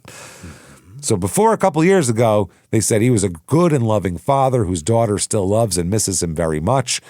And they said that he has technical skills and aptitude that could be put to good use in prison system. Right. He could help out in there. So this goes along with the directive that the jury could decide that other mitigating circumstances exist as well. And if they should consider those as well. So they're saying you don't just have to look at the mitigators that we put before you. Right. You can find your yourself. Yeah. So the jury found the existence of 2 of the aggravators, great risk of death to more than one person, and the murder being especially heinous, atrocious, or cruel. They find very little in the mitigating department. It's tough. Yeah. And they sentence him to, you, sir, may fuck off. For Patsy's death, it's second-degree felony murder. Yeah. And they recommend 150 years. Not bad. For that. Then for AJ's, that is first-degree malice murder, death penalty for that one. You will die for that. Yep. They convicted him of shooting Tyler with the intent to kill, of assault and battery with a dangerous weapon against Carla, and of burglary as well, and gave various little sentences. But the 150 and the death those are the biggies. Yeah. Those are your big boys there. December 2005, a federal jury in Arkansas convicts him on the counts that he kidnapped and drove the Peebles across state lines there, and he's sentenced to, you, sir, may fuck off again, 25 years in federal prison and a big fine. And that's after he serves the other one. That's on top of $1.50 in death. Yeah. Yep. Okay. Now, there's some appeals here that we should talk about because there's an interesting thing here. And there's a couple of jurors that have some problems here. One juror, A.S., they're just going to give initials here, wrote that a person convicted of a capital crime should be executed, that the death penalty rids society of the expense of keeping a prisoner, which that person doesn't know how to use a fucking calculator because every single death penalty case, every time someone's executed, that whole thing cost 20 times more than it would have cost to keep them in jail forever. So that's a load of shit. Yeah. Where the fuck did they write this? On their juror form. Do you think you could fucking deal with a death penalty case? Or this might be when they're being voir dired. I'm not sure. And also at one point told the court that he simply could not consider life imprisonment for an intentional murder. Okay, that person shouldn't be on the jury. No. You won't consider all of the things. You only consider one. You shouldn't be here. Right. But that's not how death penalty cases work. Death penalty cases, you could say, I need everybody to die, that you're qualified. But if you say, I don't believe in the death penalty, you're not qualified to be on the death penalty jury. So another juror, J.S., wrote that a guilty defendant would end up on death row and be executed anyway, and who was willing to this guy was willing to reschedule shoulder surgery to make sure he could serve on this jury. Meanwhile, all he had to say is, I have an appointment for surgery, and they would have went, well, you're dismissed, and that would have been that. I'll put it off to Fry guy. So desperate for it, yeah. Under questioning by defense counsel, a juror D.B. reiterated that she could consider all three possible punishments, all three. Did you guys have sex? How did you have sex? All three. Whenever I hear all three of anything, I just picture that little fucking idiot sitting in there saying that he fucking gave Gypsy Rose all three. There's also the jailhouse snitch thing. Yeah. The state says he wasn't a jailhouse snitch. He was in jail for less than 12 hours. He just happened to be in with him. And this guy, within 3 minutes of meeting someone, starts talking about who he's getting revenge on like a fucking idiot. That's not our fault. He's got a DUI. He's going to be let out as soon as he sobers up. Yeah. They said they didn't set this guy up, go in there and get information. That never happened. That would have been illegal, but they didn't do that. They didn't at all. Also, other crimes admitted into evidence. They said the mere fact that an accused commits more than one crime in a defined period of time is not by itself sufficient to admit other crimes as evidence. So he said you shouldn't put all the other crimes in. And that guy was probably upset when he started talking to. He's like, oh, don't do this. I'm going to have to go to court about this. Oh, man. I'm already going to too much court about this DUI. I got so much going on. It's affirmed. Yeah. Well, the convictions, the 5-member court is unanimous. The dissent, though, is taken because on the sentence, the court is split 3-2 on that. Really? In favor of the death sentence. They said that, the dissenting opinion said, I firmly believe if you take a life, you should lose yours. That was a quote from a juror questionnaire. Said that guy shouldn't be on the jury because he doesn't have another lane to go in here. Right. There's other appeals, federal habeas, all that shit. Anyway, he turns into a model prisoner. Mm-hmm. Model. Because he doesn't have a shotgun. Yeah, that's what I mean. When he's institutionalized, he does just fine. Also, nobody will listen to him. Nobody respects him. They said on death row's H unit, his record was spotless. He achieved the highest, most favorable security rating among death row inmates, which is, you can shit on your own for 12 minutes a day. Maybe that's about it. Yeah. He earned a GED. Yeah. Then he also educated himself. They said that he taught himself higher mathematics and physics and multiple foreign languages. He was reportedly the only inmate requesting specialized books in those areas. Okay. He goes for clemency, basically. At the end, it's his last thing. Clemency in the 2010s. One of them said that he should die. This is his petition. Scott should die on God's schedule rather than the state of Oklahoma's. All right. That's what they said there. They talk about, but the prosecutor himself said, I had to keep my own 14-year-old with a handgun and told him to keep it on him till this guy's caught. He said that's a hard conversation to have with a 14-year-old. Yeah. So he is not allowed to. Clemency's denied. They try to say he's got a spiritual advisor, Reverend Dr. Jeff Hood, an Arkansas-based minister, theologian, and anti-death penalty guy. Oh. He's his spiritual advisor. Yeah. They fucking say that he won't be allowed into the execution chamber because he's against the death penalty and they don't want any protests. Well, tough shit. Tough shit. Don't have it. Then don't fucking do it. You're afraid of a reverend being mad at you? Well, then maybe don't do it if that's how you feel. I don't recall seeing many reverends with picket signs unless they said something horrible from Westboro. No, they do. Church people protest death penalty shit all the time. Yeah, but because it's against every tenet of Christianity. So I've never seen a preacher in the death chamber walking back and forth across the window with a picket sign. Never. And that's what's so stupid. They're doing it just to be punitive. Yeah. And the court agrees and said, you pick whoever you want to be a religious. It's not like he picked some crazy person, then said he's a religious advisor. The guy's a minister and this is what he does. And basically he has to agree that he will not interfere or have any outbursts, the same rules everybody else has. And the guy says, yes, I'm an adult. I don't have to protest in the fucking chamber, of course. So they reversed course the day before the execution to let him in. Mm-hmm. They consulted with the Cantrell family, who were worried the lawsuit might delay the execution. So they said, let whoever you want in as long as you kill him, basically. So January 12th, 2023 is execution day. Last meal, Jimmy. January 12th. January 12th, just 2023. 2 years ago. 3 years ago. Yeah, 3 years ago. In Oklahoma, what did he get? A pulled pork? Medium rare ribeye steak. Not bad. Of course, which is a good Oklahoma. They're big on beef there. And 2 sides of fries. A good choice. That's Not it? bad. That's it. No ice cream, no nothing. Huh. His last words were, quote, I am at peace. My conscience is clear completely. I love my children. I don't give a shit. Don't care. Then he mouthed, I love you. Half the press said he mouthed it toward his daughter. Yeah. And half the press said that he was communicating with an attorney in the far corner of the room. I think it was his daughter, probably. I assure you it was his daughter. All right. Deborah K. Cantrell Wyatt, the oldest daughter of the Cantrells, is not satisfied with this. No? Nope. Not satisfied. What's she want? She spent nearly 20 years as the public voice of the family. She said was held hostage by the court system and refused to call it closure. That's not closure. What does she want? I don't know.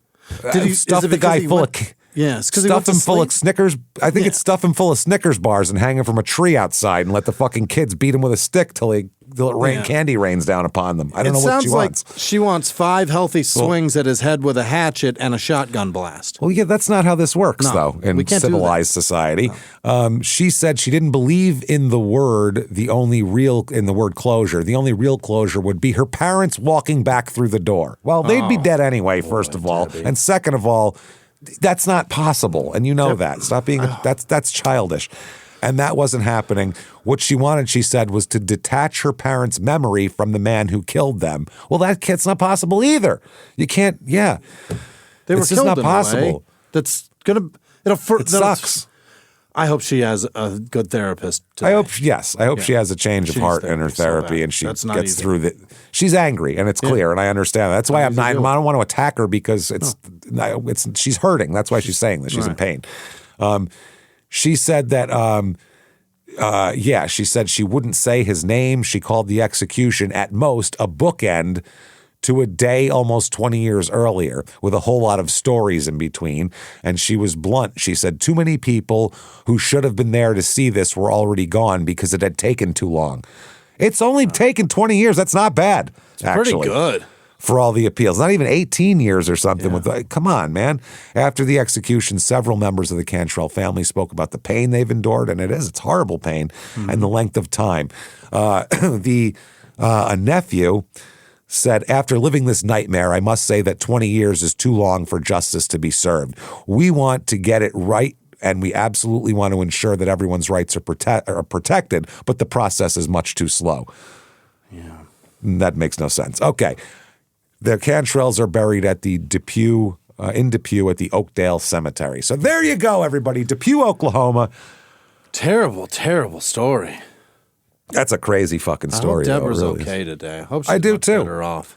I do too, because I could. Going through life pissed off like that's no way to do it. It's not good for her. No. You know, you can be as angry as you want at him. You're dead. Letting him win.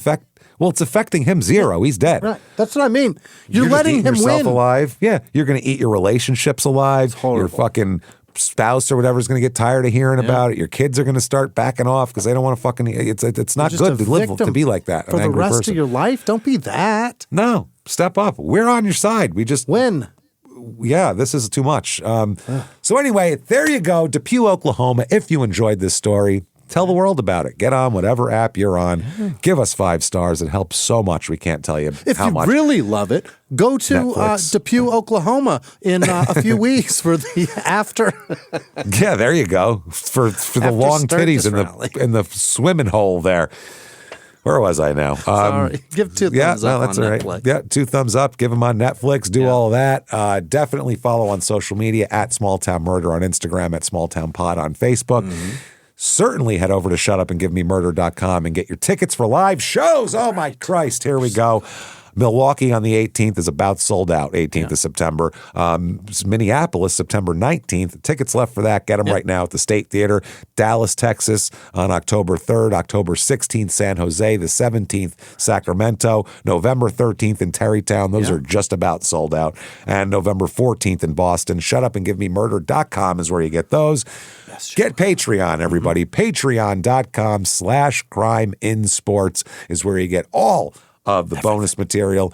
Anybody $5 a month or above, you get everything we put out, and that is immediately upon subscription. You get over almost 400 back bonus episodes. Then you get new ones every other week, one Crime and Sports, one Small Town Murder, and you get them all, everybody. Can't lose. This week, we're going to talk about old-timey articles for Crime and Sports, which is a crowd favorite. They're fucking insane and hilarious. Small Town Murder, another crowd favorite here. Love After Lockup, Season 7. Will Moo Moo get his throuple? Let's all find out together. Do that. Patreon.com/CrimeInSports. In addition to that, you also get every damn show we put out ad-free as well, even Crime and Sports and Your Stupid Opinions. And on top of that, you get a shout-out, which is right goddamn now. Jimmy, hit me with the names of the best fucking people on this earth who would never, ever wish death upon us in horrible circumstances or try to kill us either. Jimmy, hit me with them right goddamn now. This week's executive producer, Liz Vasquez, Sarah Jane Surridge, Ryan Paxton, Skylar Wetzel. Happy birthday, Weitzel, Wurzel, Skylar. Happy hour checking in Kilgore, Texas. And Gary Howard is in Ray, Ohio. Damn, Gary, getting far away. Yeah, the heavy metal scientist Steve. Remember Steve? Hey, fuck yeah, I remember miss him him. so guy. much. He's such a wonderful man. Heavy metal scientist, hell yeah. He got a doctorate now, this guy. It's a goddamn doctor. Doctor heavy metal scientist. His knuckles are all tattooed and he wears like fucking Freebird rings and shit. He's been listening to us forever. Do you remember him from Philly? Love him. Fuck yeah, I remember him. Yeah. Hell yeah, I remember that guy. Yeah, I love it. I love our Philly Holyosaurus? Remember that guy. Holyosaur. He complimented my Prism shirt. So is that a Prism shirt? Well. Prism. It was an old cable network in Philly in the 70s and 80s.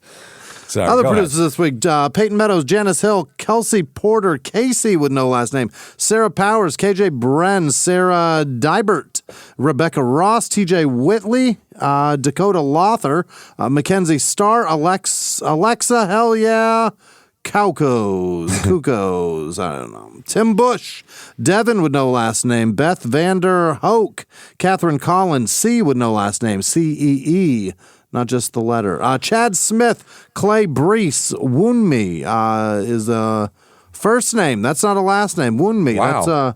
That's an African name, right? My friend Asha Woonmi was pretty cool. I imagine Woonmi is something around there. All right. JJ Caro. I like it. Breezy with no last name. Len with no last name. Raven with no last name. Bambi with no last name. Familia Papini.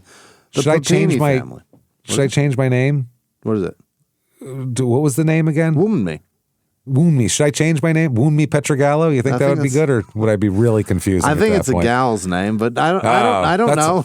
I don't know the culture. It may be. Never heard of it. Who cares what it is? I think I could throw down with that. Yeah. It could be like Shannon. Who knows? Why, yeah, you never know. Ashley.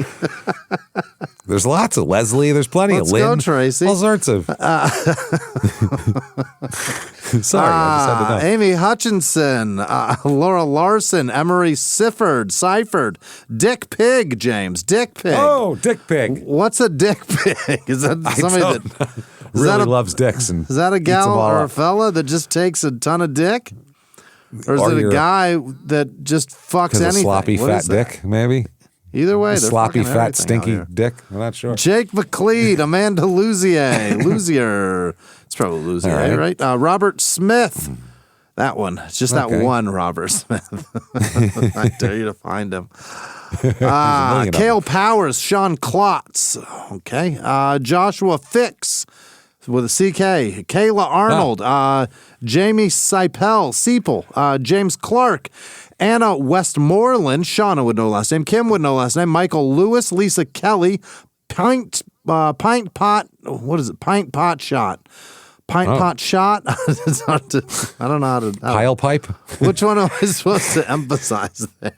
I don't know. Nick Van Dyne, Thorstein Anderson, Lori Marshall, Aaron Jones, Samantha Esslinger, Sarah Wells, Anna Radacci, Eric McCoy, Elena Munger, Cody Reed, Amanda Thompson, Ryan would know last name, Danielle Wise, Lucas McMurrin, Quill River, Mary Connolly, Jennifer Morin, Mick O, Susie would know last name, Tanya would know last name, Zach Naher. You got to be real careful with that one. Tanya Barnett, Lori Davis, Timothy Derby, Anna Stahl, Keishla and Alvaro. Lisa Hochul, Cheryl Carter, Christina Levy, Nichelle Smith, Justin Nethercutt, Janine Upchurch, Raymond Crossland, Diana Poupart. Upchurch, Crossland. Where else Crossland and Poupart. Downstate. What's happening? Miss Beverly, Michaela Palmer, the mayor, no last name, just that one. Hasana Mayor. W, Christine Cook, Your Honor. Kendall with no last name, Avery Sell, Le Carpenter, Le Carpentron, Duke Marriott. Is that that a Key and Peele reference? It feels like it. I don't know. Craig McAvanna. McAvanna. Tammy DeFord, Jeanette with no last name, Sarah Rumler, Emily with no last name, Mr. Blister, that's gross, Crystal Baller, Alexis Wilson, Michael Learned, Carla Clark, Dan Chamberlain, Spencer Anderson, Kirsten Valerie, Sarah with no last name, Hope Lerner, Nancy the Second, Natasha with no last name, Phil Saxton, Duke of New York, Allison with no last name, Barbara Slater, Chris Owen, Melanie Kading, Paul Flynn, Stephen Grainer, Maddie Port, Seagra 21, KME Parati, Eric Russell, Cindy Lassese, Sarah Poop, nope, that's Pop, Adorable Oracle, Derek Sally, Veronica Ruiz, Randy Cadet, James Brizendine, P. Fess, Grace with no last name, Caitlin McKenzie, Jess with no last name, Chris Winkleman, Shannon with no last name, Dee with no last name, Luke French, Rachel Cantu, Brittany Weholt, Jana La Framboise, Jill Messenger, Robert Keller, and every person that patrons the show. You're the best. Thank you, everybody. Thank you so much. God damn it, you guys are the best. We appreciate everything you do for us all day, every day. Keep coming back and seeing us week after week after week. Tell your friends. Do all that shit. You want to find us on social media, shutupandgivememurder.com is how you do that. Keep coming back and seeing us. Tell you everybody you know about it. And until next week, everybody, it's been our pleasure. Bye.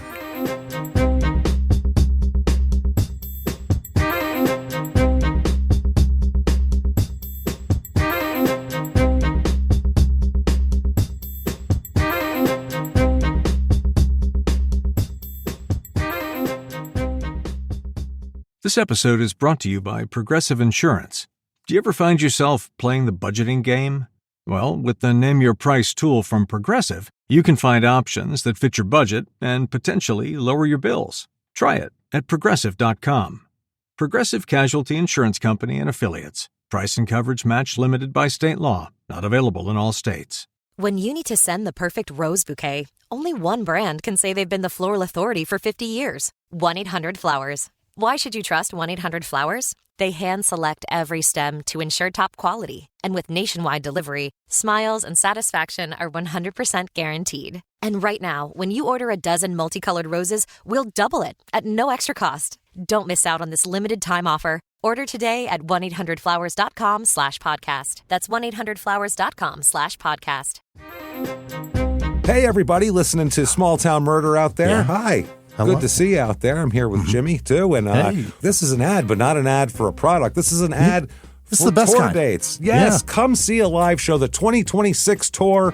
Yeah. All the tickets are for sale right now, starting out with February 21st in Nashville, March 6th in Durham, March 7th in Atlanta. Phoenix is sold out. We do have tickets, though, to Your Stupid Opinions on the 21st of March. Salt Lake City sold out. Denver has tickets. Be there on May 2nd. May 29th, Buffalo sold out. Royal Oak, Michigan, May 30th. We have September 18th, Milwaukee, September 19th, Minneapolis, October the 3rd in Dallas, October 16th in San Jose, October 17th in Sacramento, November 13th in Terrytown, November 14th in Boston. Come see us. The live shows are spectacular. Come join all of the other STM people. You're going to meet so many people. You're going to have fun. Make some new friends. Like crazy and make some new friends. Come out and see us. ShutUpAndGiveMeMurder.com is where you go for those tickets. Get them right now while they're hot. See you on the road.